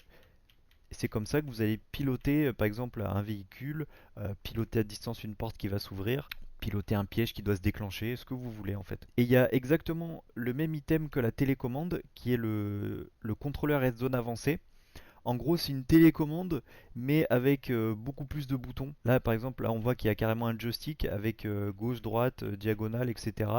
On peut régler beaucoup de touches dessus. Cet item, il peut être vraiment bien, par exemple, pour un véhicule qui a beaucoup de fonctionnalités, comme un char avec une tourelle.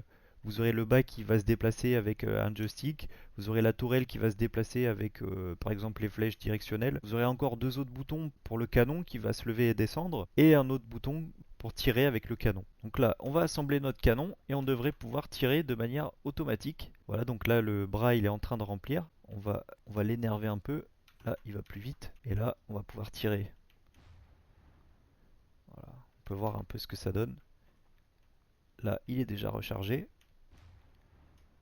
Donc là, je vais pouvoir tirer d'ici. Oh. Ça, c'est des obus explosifs, normalement. Oh, ça a ricoché sur l'eau.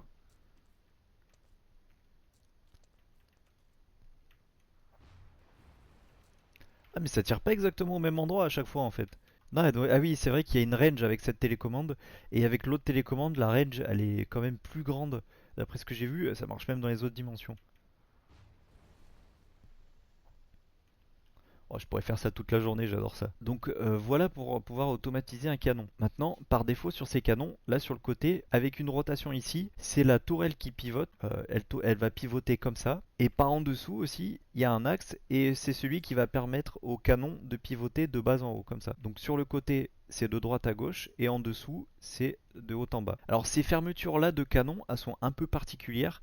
C'est les fermetures qui permettent de tirer les charges les plus puissantes. Alors je vais vous faire une petite démonstration de comment ça marche. Vous allez voir que c'est compliqué à mettre en place. Ces embouts là, ces embouts à vis, ils sont un peu particuliers. Alors déjà pour les recharger, donc il faut que le canon soit déconstruit, donc le levier en mode off sur le marteau. Ensuite il va falloir dévisser cet embout. Donc là je sais pas s'il est vissé. Non, là maintenant il est dévissé. Il va falloir mettre un piston de crate qui fonctionne avec de la rotation. Voilà. Donc là Donc là maintenant le bout est ouvert, on va pouvoir recharger. Alors maintenant il va nous falloir ça, c'est ce qui va nous permettre de pousser les powder charge à l'intérieur du canon et donc un obus. Donc, je vais vous montrer comment ça marche, là c'est ces petits items. Donc d'abord il faut un obus, à l'arrière de cet obus on peut mettre un pointeur lumineux. Donc là j'ai cliqué sur l'obus et ça l'a rajouté. Ensuite on va mettre des powder charge, là je vais en mettre 4. Je me dis que j'ai mis 4 plus gros blocs. Ah oui, mais il y a l'obus aussi. Alors on va en mettre 3. Et je me dis qu'on ne devrait pas avoir de problème si on fait comme ça. Maintenant, il faut mettre une RAM head dans le bon sens, s'il vous plaît. Voilà, dans le bon sens. Maintenant, il va nous falloir le chargeur de canon. Et on va rajouter des barres d'extension de piston. Il va nous en falloir 1, 2, 3, 4. Donc 1, 2, 3, 4. Et là, normalement, avec, si on alimente ça, hop, ça pousse tout à l'intérieur du canon. Hop, on fait revenir. Clac. Maintenant, il faut repousser le bout du canon. Et il faut le revisser. Tac. Donc là, on est prêt à tirer. Et en fait, pour pouvoir automatiser ce canon, c'est ce système déjà qui va pousser les munitions, qui va aussi venir apporter les munitions devant le canon, qui va les pousser, et un système qui va dévisser ce bloc, qui va se mettre sur le côté pour pas gêner, et un autre système qui va venir ouvrir ici et fermer au bon moment. Donc c'est assez compliqué à mettre en place, c'est pas impossible du tout. Moi je l'ai jamais automatisé encore et c'est prévu et ça peut être vraiment marrant, mais en tout cas ça vaut le coup parce que c'est des canons qui sont vraiment plus puissants que ceux-là. Alors on va juste mettre une liaison de redstone avec une télécommande parce que j'ai envie de voir ce que ça fait quand ça tire. Hop, donc comme tout à l'heure, on pose une liaison, on prend un bloc, peu importe, on fait une fréquence, hop, même si j'en mets pas ça marche aussi. Il faut avoir une main vide pour le mettre en mode récepteur, la télécommande, clic droit, hop, j'appuie sur Z, et maintenant on peut tirer. Ah, j'ai oublié une chose. Voilà, il faut le construire. Maintenant il est construit, et là on va pouvoir tirer.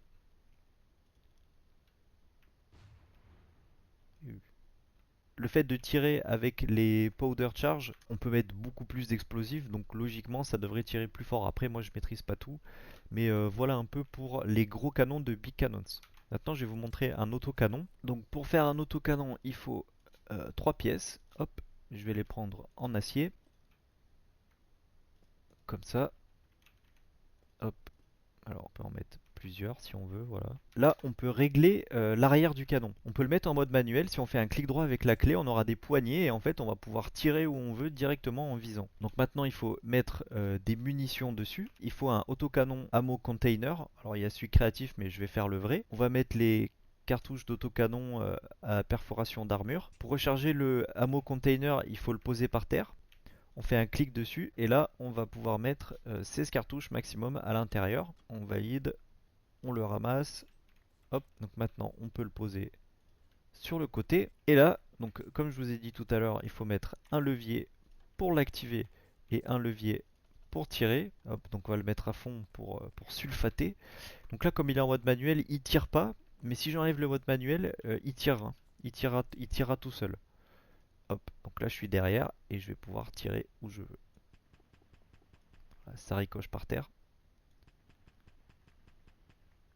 Voilà. Bon, j'ai que 16 munitions, ça va vite. Je sais pas si ça peut s'automatiser comme rechargement, j'espère que oui. Ça c'est quelque chose que je regarderai moi. Si on le met en mode pas manuel, une source de rotation contrôlée sur le côté et en dessous, et qu'on connecte tout avec la télécommande, on va pouvoir diriger le canon avec la télécommande et tirer en même temps avec la télécommande où on veut, à distance. Et on pourrait faire ça avec 3-4 canons qui seraient tous connectés à la même télécommande et qui tirent tous en même temps dans la même direction. Il y a quelque chose que je vous ai pas montré, c'est le fameux canon pirate. Là, il faut poser ça dessus, comme ça, avec l'extrémité. Tac. Et en fait, ce canon, il se recharge manuellement. En gros, faut se servir des poussoirs là, tige de culasse et verre, pour pousser de la poudre, pousser un obus dedans ou un boulet, comme ça que ça fonctionne. Je crois qu'il y a des touches aussi, c'est pareil, c'est à mapper. Il y a moyen de le piloter et on est un peu sur le côté, comme ça on va pouvoir se tourner et avancer, lever le canon et tirer. Un peu comme si c'était un petit véhicule directement avec un canon. Donc voilà pour le mode Create Big Cannons. Je pense qu'on a fait le tour. C'est vraiment un mode sympa, ça va ajouter du piment dans la partie. Alors maintenant qu'on est au point sur Big Cannons, je vais vous montrer comment on fait pour faire un châssis de base pour un véhicule physique. Donc les constructions de véhicules, c'est mieux de les faire en hauteur que posées par terre, vous comprendrez vite pourquoi. Déjà il va nous falloir un embrayage inversé. Juste derrière on va mettre un inverseur de rotation. Là je vais mettre une roue dentée pour qu'on puisse mieux voir dans quel sens ça tourne. Voilà, donc maintenant on va mettre des liaisons de redstone. Il en faut deux sur l'embrayage et une sur l'inverseur de rotation. Parce qu'en fait, là actuellement, on a une source qui tourne, mais l'embrayage, comme il n'est pas activé, il renvoie rien du tout. C'est seulement avec un signal de redstone qui va transmettre la rotation, l'embrayage. Donc en fait, on a un moteur qui tourne constamment. Après, c'est possible d'essayer de faire en sorte que le moteur ne tourne que quand on en a besoin, et à ce moment-là, on n'a plus besoin d'embrayage. Mais moi, c'est comme ça que je fais. Après, vous ferez comme vous voulez. Donc, il faut activer les liaisons de redstone. Hop. On va faire des fréquences. Donc comme j'ai dit avec n'importe quel bloc, là on veut que cela fonctionne ensemble, donc on met sur le bleu, et là on va mettre sur le rouge. Et maintenant on a deux fréquences distinctes, donc je vais mettre celle-là sur Z et celle-là sur S. Donc là maintenant avec ma télécommande, quand je vais appuyer sur S, on voit que ma roue dentée elle tourne dans un sens, et quand j'appuie sur Z, elle tourne dans l'autre, et quand j'arrête d'appuyer, ça s'arrête. C'est aussi simple que ça. Alors maintenant qu'on a ça, je vais vous montrer comment upgrade cette base pour en faire un châssis de char fonctionnel. Alors je vais juste rajouter un rotor, là j'aurai besoin du brass gearbox. Si je pose ce bloc directement là et qu'il est ici, cette liaison de rest zone, elle va en même temps allumer celui-ci et du coup ça va nous poser problème. Alors j'aurais pu la mettre au-dessus, la liaison de rest zone, mais en fait elles prennent un bloc de place et comme on a besoin d'optimiser la place, on évite de les mettre au-dessus. Là par exemple, j'aurais pu la mettre sur le côté, mais bon, pour le tuto on s'en fout, ça fait la même chose. Donc là il faut que j'inverse un des deux côtés. Hop, une liaison de rest zone sur chaque. On fait un signal particulier pour cela. Ça sera les directions droite et gauche. Hop,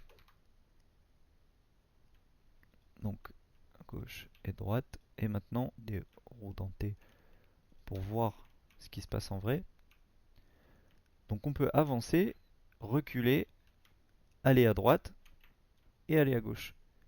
Et là, ça fonctionne impeccable. Donc là maintenant, on va pouvoir mettre des vraies chenilles de char dessus, qu'on va trouver dans le mode Trackwork, qui a des roues et des chenilles. Alors il y a plusieurs tailles de chenilles. Là, on va prendre les petites pour la démonstration. Voilà, donc celle-ci, c'est la chenille directrice avec les engrenages. Donc il faut la poser là où c'est motorisé. Ensuite, les autres, on va les poser à côté. Hop. Et on va reposer au bout une chenille motorisée. Même s'il n'y aura pas de motorisation, ça marchera quand même. Hop, on va poser cette chenille. Là, voilà. On essaye de faire quelque chose de symétrique. Donc là, on a notre base pour faire un char. Maintenant, je vais vous montrer comment faire pour sauvegarder cette base. Admettons, vous vous êtes mis en créatif dans une partie solo pour vous entraîner à faire ça. Donc là, maintenant, vous allez pouvoir sauvegarder ça et l'importer dans la partie multijoueur en survie. Donc pour faire ça, toujours avec Create, vous aurez besoin du schéma et plume, du schéma vide, de la table à schéma et du schéma canon. En mode survie, vous aurez besoin du schéma canon en plus, je vais vous montrer comment ça marche. Mais en mode créatif, vous aurez besoin que de ça pour manipuler vos schémas. Donc là maintenant avec schéma et plume, je vais pouvoir saisir les deux coordonnées pour avoir toute la surface du schéma que je veux enregistrer.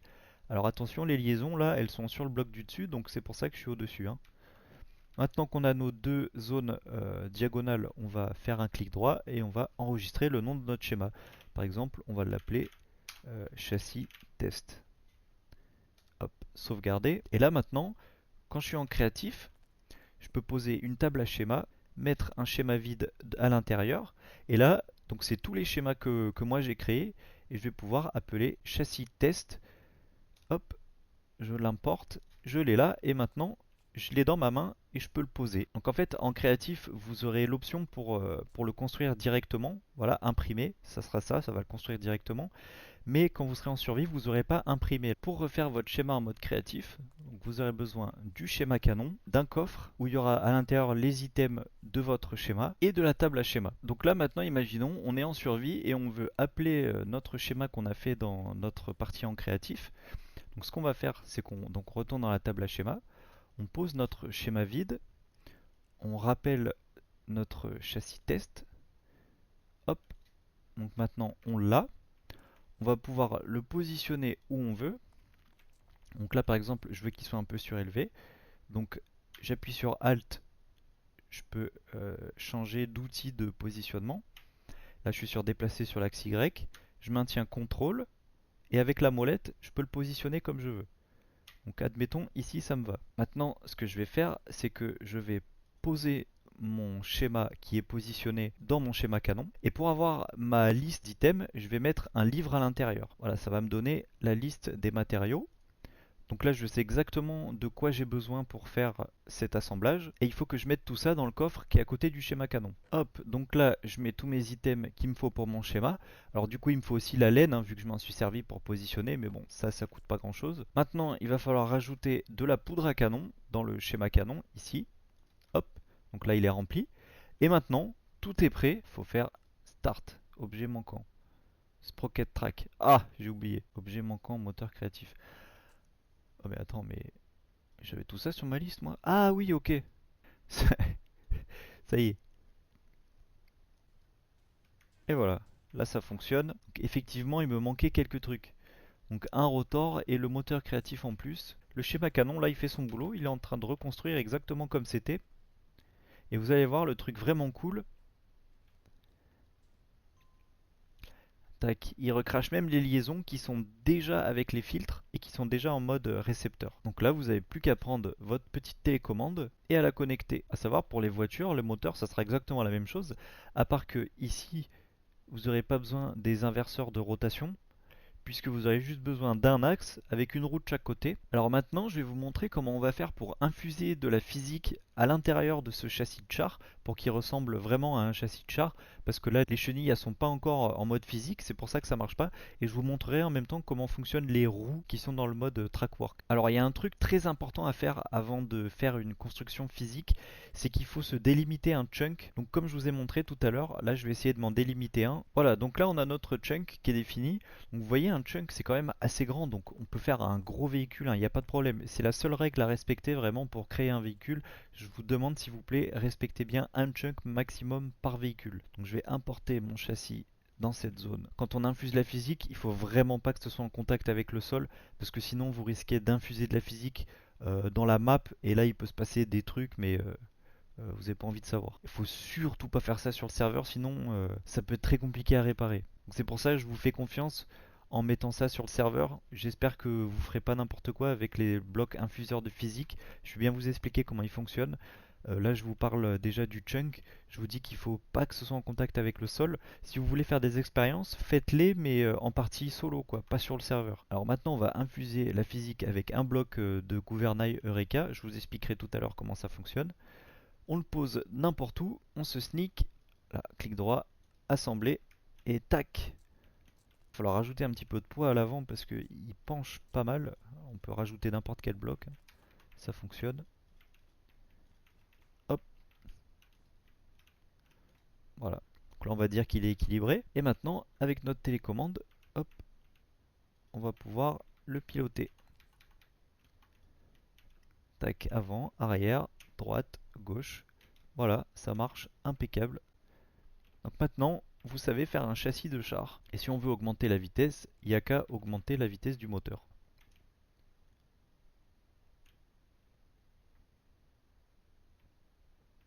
Après, il faut imaginer que là, il n'y a plus qu'à rajouter des blocs pour faire le blindage. Et vous y mettez un canon de big canon. Et ça y est, hein, vous avez un char. Avec ce que je vous ai montré, vous êtes capable de faire avec juste ça un petit ensemble qui est capable de faire tourner de droite à gauche. Donc le but, ça sera de faire ça et de mettre au-dessus un bloc qui sera relié à votre tourelle. Et là, votre tourelle elle pourra tourner de droite à gauche. Alors du coup, maintenant, je vais vous présenter un peu plus en détail pour infuser la physique, comment ça marche. C'est ces deux modes, Clockwork et Eureka. Et en plus, s'ajoute le mode Trackwork avec les chenilles et les roues. Donc en gros, pour infuser vraiment la physique, c'est que Eureka et Clockwork. Donc dans Clockwork, dans mon mode pack, il n'y aura que le Physical Bearing, parce que tout le reste, globalement, c'est compliqué et ça fait exactement la même chose que le gouvernail du mode Eureka. Et donc ce gouvernail, vous l'aurez dans mon mode pack, et son fonctionnement, donc on le pose, on se sneak, on clique dessus et on clique sur assembler. Alors là je le fais pas parce que j'ai pas encore mis les chenilles. Alors je peux toujours les mettre après, c'est pas un problème, mais je préfère le faire avant. Donc là vous voyez, tant qu'on n'a pas encore infusé la physique, on n'a pas le noir des chenilles et elles sont toutes sur le bloc où on les pose. Et dès le moment qu'on les met, les chenilles du milieu elles cherchent à redescendre et on voit la partie noire des chenilles. Donc pour les roues, c'est le même principe. Quand on les pose, elles sont assez hautes, donc on peut avoir du mal à visualiser à quoi va ressembler le véhicule. Donc pour faire des schémas, comme je vous ai montré tout à l'heure, il vaut mieux le faire en créatif, parce qu'on ne sait pas trop ce que ça va donner après avoir infusé la physique. Et aussi, très important, vous ne pourrez pas sauvegarder un schéma qui est physique. Si vous faites un véhicule que vous mettez de la physique dedans, vous ne pourrez plus l'enregistrer. Donc c'est pour ça il faut bien s'entraîner avant d'avoir infusé la physique. Sinon vous perdrez un beau véhicule que vous aurez réussi à faire. Donc là pareil, je me baisse et j'assemble. Hop. Et donc là, on a notre voiture qui est sur ses roues. Pour avancer et reculer avec un véhicule à roues, c'est pas compliqué. C'est exactement ça qu'il faut faire comme moteur. Donc en sortie, on aura une rotation dans un sens ou dans l'autre. Il faudra juste mettre un bloc pour rediriger la rotation sur les côtés, avec un bloc de roues posé de chaque côté. Ça sera elles les roues motrices. Et pour la direction, il faut mettre un lien de redstone sur chaque bloc de roue, une télécommande. Là, on a droite et là, on a gauche. Hop, et donc là on va à droite et à gauche. C'est aussi simple que ça. c'est très facile de faire la direction sur un véhicule avec des roues. On peut casser le gouvernail, il ne nous sert plus. Maintenant, je vais vous expliquer le fonctionnement du physical bearing. Donc, je peux le poser par-dessus mon véhicule. Mon physical bearing, il est dans une entité physique et vous allez voir que ce qui va tourner, ça sera que ce qui sera situé au-dessus de ce bloc. Un clic droit dessus pour l'activer. Hop, comme ça, on a une petite animation. Et là, le bloc du dessus, il est indépendant du reste maintenant. Donc là, en fait, on a une entité physique dans une autre. Donc maintenant, pour faire tourner ça, il va falloir le motoriser. L'entrée du rotor, elle est en dessous. Donc avec la clé de Create, on peut le retourner. Voilà, donc là, on l'a face à nous. Alors on va mettre un moteur créatif. Et là, on a notre bloc qui tourne. Alors là, c'est pareil que pour le moteur de la voiture. Un inverseur de rotation, un embrayage. Et on peut faire pivoter à droite et à gauche comme on veut avec une télécommande.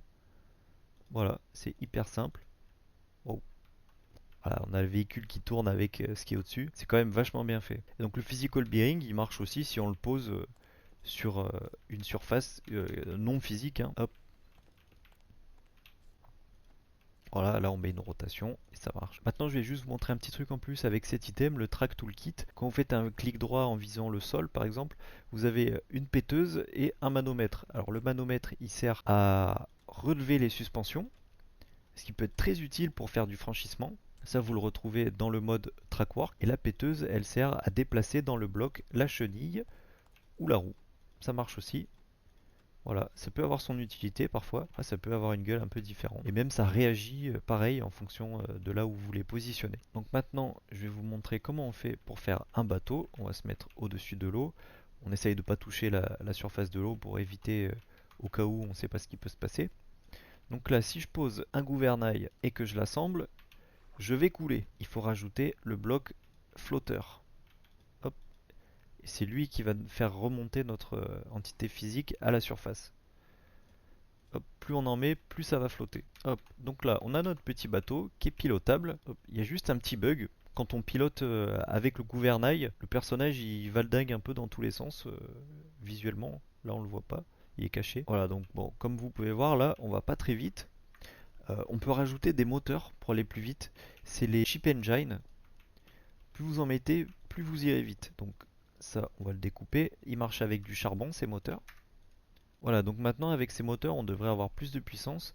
Il y a les aiguilles qui sont remontées sur l'espèce de cadran. Voilà, bon, tout de suite là, on a gagné en vitesse. Là, on se déplace beaucoup plus vite que tout à l'heure. Pareil, il faut essayer de se mettre dans un chunk et pas faire un véhicule qui fait plus que le chunk pour éviter de surcharger le serveur et d'avoir des bugs de texture. Toujours même principe. Voilà, donc maintenant, vous savez faire un bateau. Ouais, on peut même plonger dans l'eau quoi. Il est vraiment bien ce mode parcours. Hop, bon, maintenant vous savez gérer les entités physiques. Je vais vous montrer comment faire pour les rendre un peu plus stylés. Alors ça va se faire avec les copycats qui sont géniales pour faire ça. C'est des blocs qui sont un peu particuliers. Ils ont des formes particulières. Voilà. On peut faire tout ce qu'on veut avec. C'est des formes uniques qu'on retrouve pas habituellement dans Minecraft, des choses comme ça. Il y a aussi celui-ci qui est pas mal. Voilà, il y a plein de choses comme ça qu'on peut faire. Voilà ce que ça peut donner. Voilà. Et du coup, il faut imaginer, c'est avec ça que vous pouvez faire la structure de votre véhicule. Et une fois que ces blocs-là ils sont posés, vous pouvez leur donner de la texture. Vous prenez n'importe quel bloc en main et vous faites un clic dessus. Voilà, bloc de fer, ça marche aussi. Ça marche avec vraiment tous les blocs.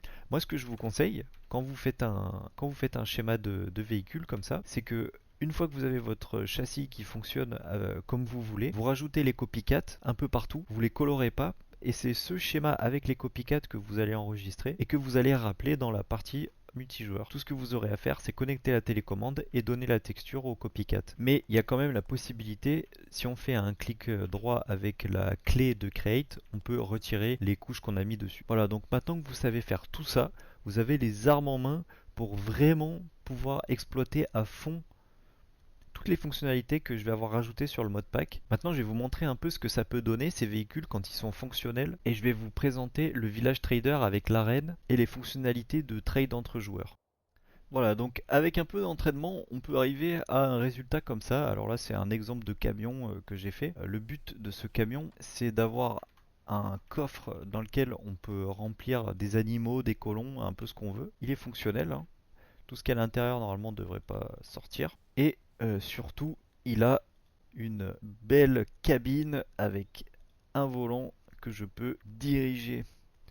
Et donc, je peux piloter mon véhicule, piloter le canon qui est dessus, tirer. Oula, je vais pas tirer sur mon char directement. Je peux fumer. Wow, wow, wow. Alors faut pas se tirer dessus à soi-même, hein. Mais voilà, ça marche. Ouais, je peux péter des blocs. Là, j'ai pas mis les munitions les plus efficaces sur les blocs. J'ai mis les munitions pour les entités. Et à côté, on a le joujou. Mamma mia. C'est un peu plus compliqué pour tourner avec les roues. Hop là. Tac. Je vais aller me garer par là. Hop. On sort. Ça, c'est mon joujou. Hop là, on rentre par en dessous. Toujours le volant à côté. Hop. Et là, on pilote le char. Et là, attention. On n'est pas venu pour plaisanter. On peut piloter le canon de haut en bas. Par contre, la tourelle, elle bouge pas. Donc il faut bouger de droite à gauche comme ça. Mais on peut tirer. Uf.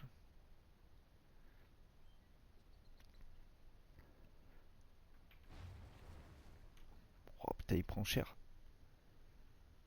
Ah ça y est, il marche déjà plus là le camion. J'ai cassé une liaison de Redstone. Voilà, après là, on va dire que en vrai, ils sont un peu à poil les véhicules que j'ai fait. Mais c'est surtout pour l'esthétique. Si vous voulez rajouter des blocs de partout, vous aurez un vrai blindage, quoi. Ou alors vous pouvez essayer de centraliser un peu mieux toute la redstone. Voilà. Il y a plein de trucs à faire pour améliorer, mais en tout cas... Waouh! Ah, je crois que l'obus il a dû se mettre là où il fallait pas. Ah ça y est, il est retombé. Quand tu vois ça arriver, t'es pas bien mon copain. Bim! Oh, ça a traversé carrément la cabine. Wouhou! Là faut imaginer que ça c'est le bâtiment de quelqu'un que vous voulez attaquer. Et bim! Vous pouvez péter les murs. Et même avec des obus perforants, ça peut traverser. Après, on peut faire des obus qui explosent à l'impact. Il y a tout un tas de trucs qu'on peut faire. Je vais le pousser dans le vide. Oula, il s'est remis sur ses roues, quoi. C'est une vanne. Moi, si je tombe, je sens que ça va faire la tortue. Ouf, là, il a pris cher. Oula, oula, oula, oula, oula, oula, oula. Ouille, non. Je suis une tortue, j'ai ma partie sensible exposée. Voilà, toujours avoir un petit gouvernail sur soi quand on part avec ses véhicules. Clac. Et là, ça le redresse instantanément, c'est génial. Bon, voilà pour la petite démonstration de véhicule. Ah, c'est vraiment fun, on peut vraiment faire des trucs sympas et s'amuser avec. Alors, faudra peut-être blinder un peu mieux. Faudra peut-être blinder un peu mieux, mais je compte sur votre créativité, on va dire, pour faire ça. Maintenant, on va passer à la suite. Alors maintenant, je vais vous présenter le bloc Vending Machine. C'est le bloc qui va vous servir à faire les trades entre joueurs. Vous le posez comme ça. Déjà, dans un premier temps, ce qu'il faut savoir, c'est que ce bloc, c'est un bloc qui est protégé. Il n'y a que le propriétaire du bloc, donc celui qui le pose, qui va pouvoir le ramasser et accéder à son menu de configuration. Donc il est complètement protégé des autres joueurs. Il y a seulement un truc de base, c'est qu'il n'est pas résistant aux explosions. Donc ça ne sera pas un problème dans la zone de trade dédiée, parce que moi je vais rajouter une protection contre les explosions. Mais il faut savoir que si vous en mettez ailleurs que dans la zone dédiée, quelqu'un pourra le faire exploser pour récupérer ce qu'il y a dedans. Après, quand vous faites une zone claim avec FTB Chunk, vous pouvez régler pour enlever les explosions et en fait ça fera la même chose que dans la zone qui sera protégée par l'administrateur du serveur. Alors pour s'en servir, c'est très facile, donc on fait un clic droit dessus. Ici on retrouve le prix et là on retrouve le résultat. Donc on va définir un prix, par exemple 16 pièces en cuivre. Pour le résultat, on va dire par exemple un contrôleur du mode de Refine Storage. C'est un item qu'on peut craft et qu'on peut revendre pour ceux qui n'ont pas envie de le faire. Donc là maintenant ma machine elle est paramétrée. Quand un autre joueur va venir et faire un clic droit dessus, il aura ce menu de trade. Donc on peut voir 16 pièces en cuivre, c'est le prix à payer et on reçoit un contrôleur. Et maintenant, il suffit juste de rajouter ici dans le petit coffre de la vending machine l'item que vous voulez revendre. Et là, le bloc est fonctionnel. Quand quelqu'un va venir, il sera là, il pourra cliquer sur trade parce qu'il aura des pièces sur lui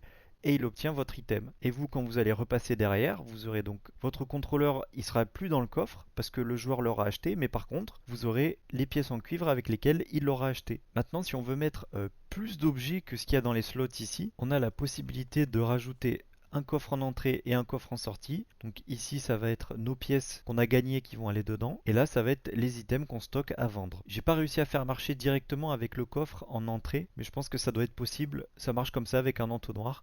Et ça me permet aussi de vous faire le lien avec le mode Security Craft. En fait, c'est ce mode Security Craft qui va vous permettre de protéger un maximum votre base, vos coffres. Vous pourrez mettre par exemple une caméra de sécurité pour voir ce qui se passe même si vous n'êtes pas sur place. Voilà, il y a plein de petits trucs cool à regarder dans ce mode. Là, il y a de la fausse eau et de la fausse lave. Il y a des items qui permettent de renforcer les blocs vanilla de base. Et pour comprendre un peu tout ce que vous pouvez faire avec Security Craft, vous avez ce livre, le manuel, qui est très bien fait. Là par exemple on est sur l'entonnoir, on voit que seulement le propriétaire peut ramasser ce bloc et qu'il est résistant aux explosions et au minage des autres joueurs.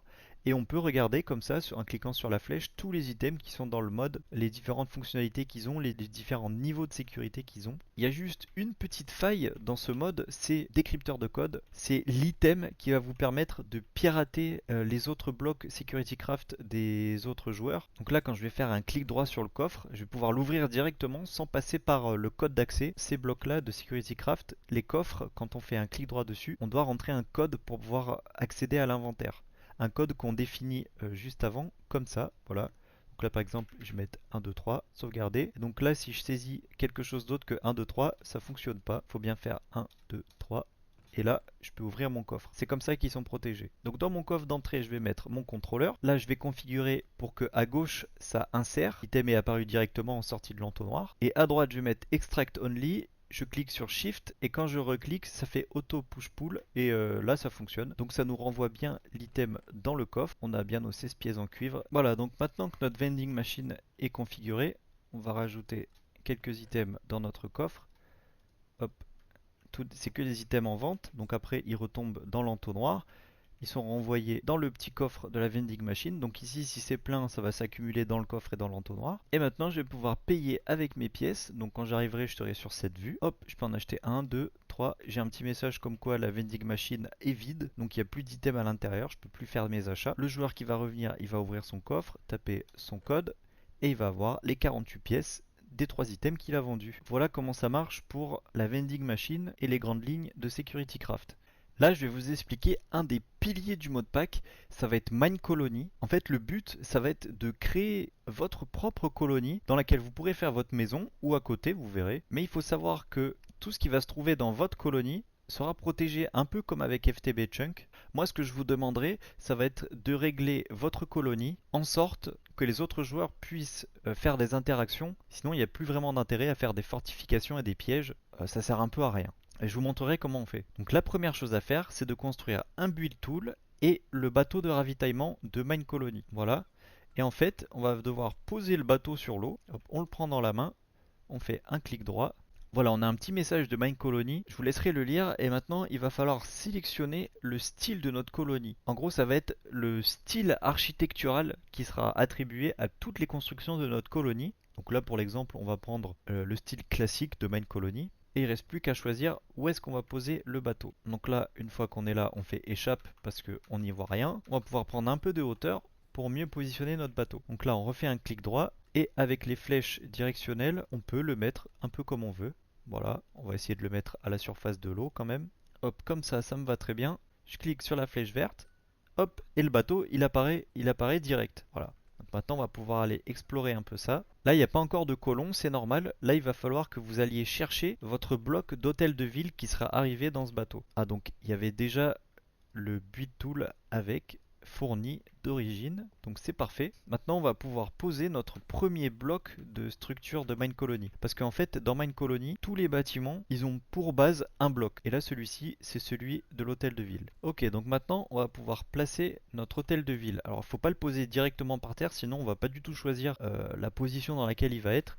Il faut utiliser le build tool et là c'est le moment où vous pouvez regarder un peu à quoi peuvent ressembler les autres styles architecturaux. Donc là on a le pack Shogun, on voit en haut à gauche et on va regarder à quoi va ressembler notre mairie. Town Hall, hôtel de ville, voilà, on peut voir à quoi ça ressemble avec le style Shogun. Et il y a différents niveaux pour chaque bâtiment, donc au niveau 1 c'est à ça qui va ressembler, niveau 2, niveau 3, niveau 4, niveau 5. Donc là on peut voir que la mairie elle a quand même pas mal de gueule dans le style un peu japonais. Et si je veux regarder un autre style, donc je clique droit avec mon build tool, je fais la croix et on va recommencer l'opération. On va se faire un switch pack et on va regarder par exemple ce que ça donne avec Fortress. Donc il faut re-appeler notre bloc d'hôtel de ville. Voilà, il est là. Et donc maintenant dans le style Fortress, ça va plutôt ressembler à ça. Level 5 directement, ah ouais, là c'est balèze. On peut voir à quoi ça ressemble. Alors attention, là c'est des faux blocs, à tout moment vous pouvez tomber. Ouais, c'est pas la même chose niveau 1. Donc ça peut vous permettre un peu aussi de voir quels sont les types de blocs que vous aurez le plus besoin à farm. Là avec toutes les pierres taillées qu'il y a, va falloir se faire vraiment une grosse farm à pierre. Ah, on peut le savoir tout de suite en regardant un peu à quoi ça va ressembler. Voilà, c'est des petites infos comme ça qui peuvent être utiles en faisant des tests de packs architecturaux. Bon, du coup, on va dire qu'on va rester sur Fortress pour notre colonie. Donc je vais cliquer sur la flèche verte. Là, je l'ai positionné là où je voulais. Hop, et donc là, pas d'inquiétude. En fait, c'est juste le bloc de la mairie qui s'est positionné là où il était quand le schéma du bâtiment était là. Donc on va essayer de le retrouver. Alors là, j'ai vraiment fait la grosse erreur de débutant dans Mine Colony, c'est que je viens de poser mon hôtel de ville, mais je le retrouve plus parce qu'il s'est mis là où il doit être dans le bâtiment, et là, si ça se trouve, en fait, il est sous terre. Donc il y a un moyen pour essayer de le retrouver. Avec le build tool, on va rappeler l'hôtel de ville. Je vais essayer de le positionner à peu près là où je l'avais mis tout à l'heure. Voilà, c'était par là, un peu sous terre. Et donc là, j'ai une idée de la position où devrait être mon bloc. Vous voyez, il devrait être par là à peu près. Donc je peux cliquer sur la croix et là, je devrais retrouver mon bloc par ici, comme je l'avais positionné par là. Ah, ça y est, je l'ai retrouvé. Bon, c'est un peu fastidieux comme méthode, ça peut vous éviter de miner une zone qui n'a pas besoin d'être minée. Donc pour éviter d'avoir ce genre de problème, essayez de voir où est le bloc avant de poser, comme ça vous savez exactement où est-ce qu'il va apparaître. Voilà, donc maintenant on peut passer à la suite. Donc il va falloir interagir avec ce bloc, on fait un clic droit, et là on va pouvoir créer notre colonie en signant l'alliance. Hop, et voilà, ça y est, la colonie est créée. Et maintenant, il y a des colons qui vont spawn. On peut imaginer qu'ils arrivent du bateau. Donc maintenant, ça y est, la colonie est créée. On va avoir des colons qui vont spawn. Et la première chose à faire, ça va être de faire le bâtisseur. Donc j'ai déjà un colon qui a spawn à côté du bloc de mairie. Donc là, j'ai le bloc de ma hutte du bâtisseur. C'est lui en fait qui va construire ma mairie et qui va construire tous les autres bâtiments. Donc comme pour la mairie, on prend le build tool, on fait un clic droit par terre, fundamentals, et là on cherche en passant la souris. Voilà, il est là, hutte du bâtisseur. Et je crois qu'à tout moment, vous pouvez faire un switch pack de style architectural, mais c'est peut-être pas terrible de faire plusieurs bâtiments de styles différents, mais bon, vous faites ce que vous voulez, ça pourrait rendre bien. Et donc là, comme tout à l'heure, on va le positionner comme on veut. Il y a une chose à ne surtout pas faire dans Mine Colony, c'est de se faire chevaucher les bâtiments. Là par exemple, j'ai ma hutte du bâtisseur qui est à moitié dans l'emplacement de ma mairie. À l'écran, je vais avoir ma mairie qui va apparaître pendant le positionnement. Pour bien m'avertir, attention, là va y avoir un souci. Comme mon bâtisseur il va vouloir construire sa hutte, il va détruire une partie de la mairie en fait. Et donc là, on peut déjà essayer de positionner en sorte. Voilà, je fais exprès de le mettre dedans pour que ma mairie elle apparaisse. Il faut juste attendre un petit peu des fois, elle devrait bientôt apparaître. Je mets toujours le bâtiment niveau 5 pour le positionner parce que on va dire c'est à ça qu'il va ressembler au final. Donc c'est le meilleur moyen de bien le positionner je trouve pour que ça ressemble à quelque chose à la fin. Ah, voilà, ça y est. Il a fallu que j'aille dedans pour que ça apparaisse. Voilà, donc la mairie, elle a des entrées un peu partout. Donc il n'y a pas vraiment d'importance pour que je place mon bâtisseur. Alors on va dire que je vais le mettre à côté, ici. Alors ça ressemble pas à grand chose pour l'instant. J'ai vraiment fait ça n'importe où, mais on peut imaginer un peu comme des routes. Et on va essayer de positionner les bâtiments devant cette route en laissant un petit peu de place entre eux pour que les colons puissent circuler et que ça fasse un peu harmonieux. Donc je vais cliquer sur la flèche verte. Hop. Alors là je suis en mode créatif donc il me propose de faire direct construit pour avoir le bâtiment construit. Mais je vais faire comme si on était en survie, attribuer un tisseur. Et donc ce qui est bien, on a les rubans de construction qui délimitent bien la zone de ce qu'on va construire. Mais on a possibilité de le désactiver en allant dans le bloc de l'hôtel de ville, paramètres. Et ici ruban de construction on peut désactiver. Donc maintenant quand on va poser des constructions, il y aura plus ces rubans de construction autour. Un item à craft rapidement qui va vous aider, c'est le presse-papier de Mine Colony. Pour le configurer, on se baisse et on fait un clic droit sur le bloc de l'hôtel de ville. Et maintenant, tout ce qui va se passer dans ma colonie, je l'aurai sur mon presse-papier. Donc tous les besoins de mes colons, s'ils veulent une pioche pour pouvoir miner, une pelle pour pouvoir creuser, des choses comme ça, on va les avoir ici. Donc là, on va pouvoir demander maintenant à notre bâtisseur. C'est le colon qui s'est mis tout seul sur ce bloc. En fait, c'est son bloc de métier, un peu comme les blocs de métier Minecraft Vanilla. Option de construction, construire un bâtiment. Donc là maintenant, ce colon, il a pour ordre de construire ce bâtiment. Et donc il devrait bientôt nous demander des trucs. Voilà, j'ai un message comme quoi il a commencé à travailler sur la hutte du bâtisseur. Voilà, et je commence à avoir des requêtes. Alors il veut quoi? Une pioche. Alors c'est normal parce qu'il y a plein de pierres dans cette zone et il a besoin de les miner pour pouvoir travailler. Alors au départ, niveau 1, vous ne pourrez pas lui donner des pioches en fer ou en diamant. Il faudra lui donner des pioches en pierre. Donc vous pouvez faire un clic droit dessus. Ah, ils vont nous demander plein de trucs. Ça vous faites ou vous faites pas, c'est comme vous voulez. Parfois ça peut faire gagner des items un peu spécifiques. Donc là on a les requêtes en cours de ce colon. Et là on a son inventaire. Alors on peut lui donner la pioche ici. Ou alors on peut directement faire sneak, clic droit et on accède direct à son inventaire. Ça va plus vite, ça évite les dialogues. Maintenant qu'elle a une pioche, elle va pouvoir aller miner quand elle en aura envie. Voilà, ça y est, donc elle commence à miner. Ça peut être long. Si vous avez que ça à faire, vous pouvez l'aider, ça ira plus vite. Alors, elle comprend même pas ce qui se passe tellement ça va vite. Alors attention, il ne faut pas casser le bloc du bâtiment. Alors maintenant, une nouvelle requête. Qu'est-ce que c'est? Une pelle. Ah, elle veut une pelle pour creuser le gravier certainement. Alors, on va lui donner sa pelle. Pelle en pierre. Hop, je me sneak. Je lui donne. Et voilà, donc en fait, le but, voilà, si jamais vous avez un bug avec votre colon, voilà, il y a tout un tas de paramètres que vous pouvez faire. Je vous laisserai gratter un peu après. On peut le rappeler, on peut rappeler le travailleur, annuler la construction. On peut faire un espèce de reboot du colon si jamais il a un bug. Là par exemple, elle me demande encore quelque chose. Ah ça y est, là elle commence à me demander des ressources pour construire. Donc là elle veut des planches de chêne noir. Donc je suis dans un jour de bonté, je vais lui donner. Voilà, donc là, voilà, typiquement, donc là je lui ai donné ces 64 planches. Et là, elle commence à me demander tout un tas de recettes. Alors, il y a un truc à savoir, même si je lui donne tout ce qu'il faut là, elle n'aura pas forcément assez pour finir de construire. Alors, ce que vous pouvez faire, c'est craft le parchemin de ressources, pareil que le presse-papier, sauf qu'en fait, il faut l'attribuer directement au bâtiment qu'on est en train de construire. Donc, je me sneak, je fais un clic droit sur la hutte du bâtisseur qui est en construction. Et là, j'ai la liste totale de tout ce qu'il faut pour terminer cette construction. Donc, j'ai l'info fournie par rapport à ce qu'elle a et ce qu'elle a besoin, et utiliser par rapport à ce qu'elle a et ce qu'elle a utilisé. Je vais faire une petite ellipse le temps qu'elle finisse sa construction. Donc là, ça y est, elle a fini de faire sa construction, la bâtisseuse. Donc maintenant, on va pouvoir construire tous les bâtiments qui sont niveau 1 parce que on aura une hutte du bâtisseur niveau 1 et c'est le niveau des huttes du bâtisseur qui vont définir jusqu'à quel niveau vous pouvez construire toutes les autres constructions. Donc là maintenant on va passer à la construction de l'hôtel de ville, option de construction, construire un bâtiment. Donc là, le bâtisseur, maintenant, il va passer à la construction de l'hôtel de ville. Après, on va pouvoir construire, par exemple, la hutte du bûcheron, un restaurant, un hôpital, tout ce qu'on aura besoin pour notre colonie.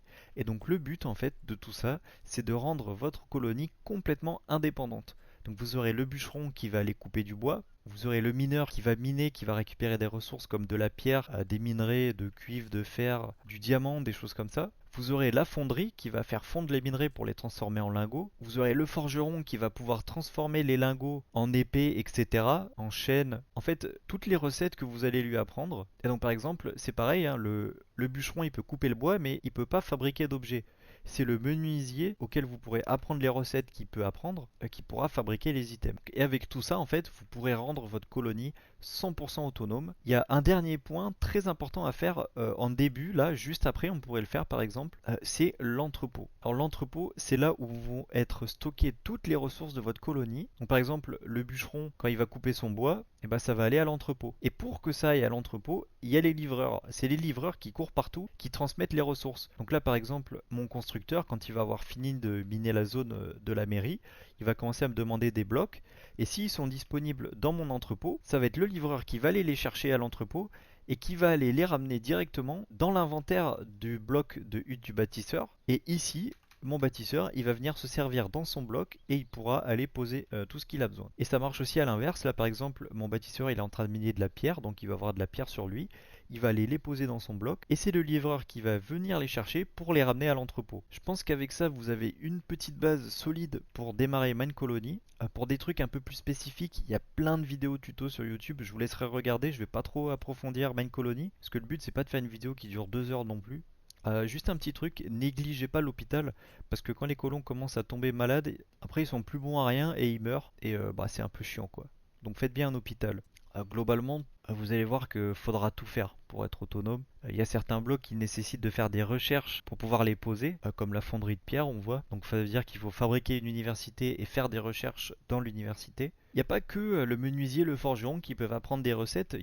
En fait, ils peuvent tous apprendre des recettes, juste plus ou moins compliquées. Par exemple, même le bâtisseur qui n'est pas censé faire de craft, on peut lui apprendre quelques recettes. Ouais, c'est la recette de fabrication. Et en fait, on va pouvoir lui apprendre que des recettes de 2 sur 2. Donc par exemple, on peut lui apprendre à faire une torche avec un bâton et un charbon. Comme ça, quand il aura besoin de torches, s'il a du charbon et des bâtons, il pourra directement se les fabriquer sans nous le demander. Voilà, donc on est bon pour Minecolony. Et maintenant, je vais vous montrer ce que j'ai rajouté au modpack.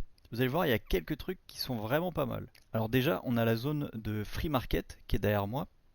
ça sera la zone de trade libre entre les joueurs qui sera protégée avec FTB Chunk. Ça sera une protection admin. Donc en gros, ce qui va se passer, c'est que dans ces 6 chunks, on pourra tout faire sauf se battre et faire exploser des blocs. Par contre, tout le reste de la zone sera protégé. Alors, juste à côté, on a le village marchand. Ici, on va retrouver des villageois qui vont vendre à peu près tous les items qu'on peut trouver dans les modes les plus intéressants. Ça, je vous laisserai regarder de plus près par vous-même. Juste à noter, on a le villageois banquier. Donc c'est vraiment lui qui va déterminer le cours de la monnaie, on va dire. Donc on retrouve bien nos 10 pièces en cuivre qui valent une pièce d'acier. Pareil pour les pièces d'acier, 10 égale une pièce en argent, 10 pièces en argent, une pièce en or, et la pièce en émeraude tout en haut de l'échelle. Là on a deux villageois, c'est les brocanteurs. En fait ils rachètent tous les items qui sont vendus dans le village marchand, mais ils vont vous les racheter à moitié prix.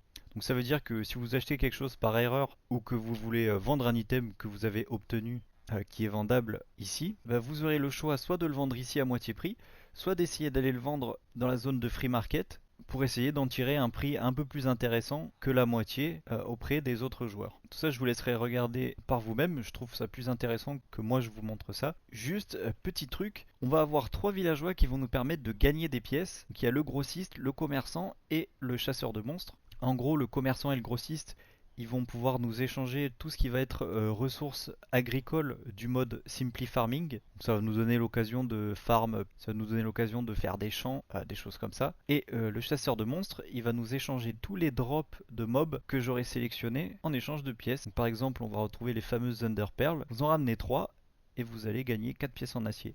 Alors à savoir, ces 3 villageois, ils ont une règle commune, c'est que chacun de leurs trades est disponible 25 fois par jour. Ça veut dire que par exemple, là les 15 os, si moi je fais ce trade 10 fois, il va rester 15 fois pour les autres joueurs. Et donc si un autre joueur vient qui le fait 12 fois, et ben il va rester 3 trades, encore pour tous les autres joueurs, jusqu'au prochain reboot des villageois. Et donc les 3 là, ils sont reboot toutes les nuits à 3h du matin. Le but de cette règle, c'est de faire en sorte que tout le monde ne farme pas la même chose. Et donc en dernier, on a le fermier qui nous vend justement tout ce qu'on aura besoin pour le farming des items de Simple Farming, et en même temps il aura la précieuse vending machine pour qu'on puisse faire les trades entre nous. Maintenant je vais vous montrer l'arène où auront lieu tous les événements PVP. Pour l'instant il n'y a qu'un seul événement, c'est une espèce de victoire par élimination. Chacun a 5 vies, on va spawn dans l'arène avec notre inventaire confisqué. On aura le droit de garder seulement notre armure qu'on aura équipée sur nous. Donc c'est vraiment le truc qui peut faire la différence pendant l'événement si vous avez une bonne armure. Aussi quand on va spawn dans l'arène, on aura une arme principale et une arme secondaire du mode Point Black, donc un pistolet et par exemple un fusil d'assaut ou un fusil à pompe. Et le but, ça sera de remporter la victoire face aux autres joueurs. Et donc le joueur gagnant de l'événement, le dernier en vie, il repartira avec la récompense qui sera de conserver les armes de l'événement. Après on respawn de là d'où on s'est fait TP à la base, on récupère notre inventaire. Et pour info, l'événement pour se lancer, il faut minimum que 3 joueurs soient connectés et il vérifiera la condition seulement au bout de 10 jours Minecraft. Donc ça veut dire qu'à partir de 10 jours Minecraft écoulés, dès que 3 joueurs seront connectés, l'événement se déclenchera. Je pourrais potentiellement ajouter d'autres événements PVP dans cette arène. J'attends un peu vos suggestions à ce sujet-là. Et aussi, si ça vous botte, on pourra faire un événement de course avec les véhicules du mode Automobility. Et vous inquiétez pas, c'est des ajouts que je pourrais faire en cours de partie. Ça influera pas du tout votre progression. Maintenant, on va juste faire un dernier petit point. Maintenant que je vous ai globalement expliqué tout le fonctionnement du mode pack et donné les clés en main pour les différents modes qui pourront vous servir, ça va être sur les règles que je voudrais qu'on instaure dans le serveur. Donc il n'y a qu'une chose que je vais vous demander de respecter, c'est que comme vous pouvez le voir, le mode Greg Big Cannons peut quand même péter les blocs malgré le FTB Chunk admin que je mets pour protéger la zone. Et du coup c'est vraiment problématique, il n'y a que ça que j'ai pas pu faire comme protection. Donc je vais vous demander, s'il vous plaît, quand vous en arrivez au moment à faire des véhicules avec des canons, ne venez pas péter la zone du market pour essayer de récupérer des items ou je ne sais quoi. C'est vraiment la seule règle que je vous demande. Sinon, tout le reste, vous pourrez aller le péter, que ce soit le village des autres joueurs, mon village. Le but c'est vraiment de pouvoir s'amuser. Et si jamais c'est à vous que ça arrive de vous faire péter un peu votre village, eh ben, il faudra essayer de rebondir en redémarrant Peut-être prévoir de se faire une petite base secondaire en cas de coup dur, ça peut être une bonne idée. Et une dernière petite chose pour les assaillants qui vont aller détruire d'autres parties. Si vous voyez que des trucs importants n'ont pas été protégés, évitez de tout péter et de vraiment laisser le joueur sur la paille. Alors il n'y a pas de problème, hein. Quand on attaque quelqu'un, le but c'est vraiment de faire des dégâts, mais le but c'est pas non plus de réduire en cendres tout ce qu'il a fait pendant des heures et des heures. Il faut quand même savoir s'arrêter. Faudra pas que vous veniez me voir en me disant que un tel vous a pété votre village et que ça se fait pas. Tout le monde est bien prévenu. Voilà, vous pouvez vous venger si ça arrive, il n'y a aucun problème. Moi je suis d'accord avec ça. Tout le monde est au courant. Voilà, faut quand même rester raisonnable. Le but c'est de s'amuser. On peut le faire au détriment des autres joueurs, mais dans une certaine limite quand même. Ok? Bon, du coup, comme vous pouvez le voir, ceux qui auront des bâtiments en bois, ils vont pas faire long feu face à Craig Big Cannons. Donc va falloir blinder un peu ça, quoi. Voilà, je pense qu'on a fait le tour. Si j'ai des petits trucs à ajouter, je vous les dirai sur Discord. N'hésitez pas à revenir sur certains points de la vidéo. Et s'il y a vraiment des trucs que vous comprenez pas ou que vous n'arrivez pas à trouver sur des tutos YouTube, eh ben, je vous les expliquerai. Il n'y a pas de problème. Allez, sur ce, merci d'avoir regardé la vidéo. J'espère qu'elle vous aura été quand même bien utile parce que ça m'a pris du temps à la faire. Il y a pas mal de trucs que j'ai recommencé et j'ai moi-même appris des choses en la faisant. Voilà, il me reste encore quelques préparatifs à faire avant de lancer le serveur, mais ça devrait être dispo très très bientôt. Donc voilà. Bon, bah sur ce, je vous dis bon jeu et on se retrouve sur le serveur pour jouer ensemble. Allez, salut! Allez, un dernier petit coup pour le plaisir. Ah, ça fait du bien. Voir rien de tel qu'un char pour se frayer un chemin, quoi.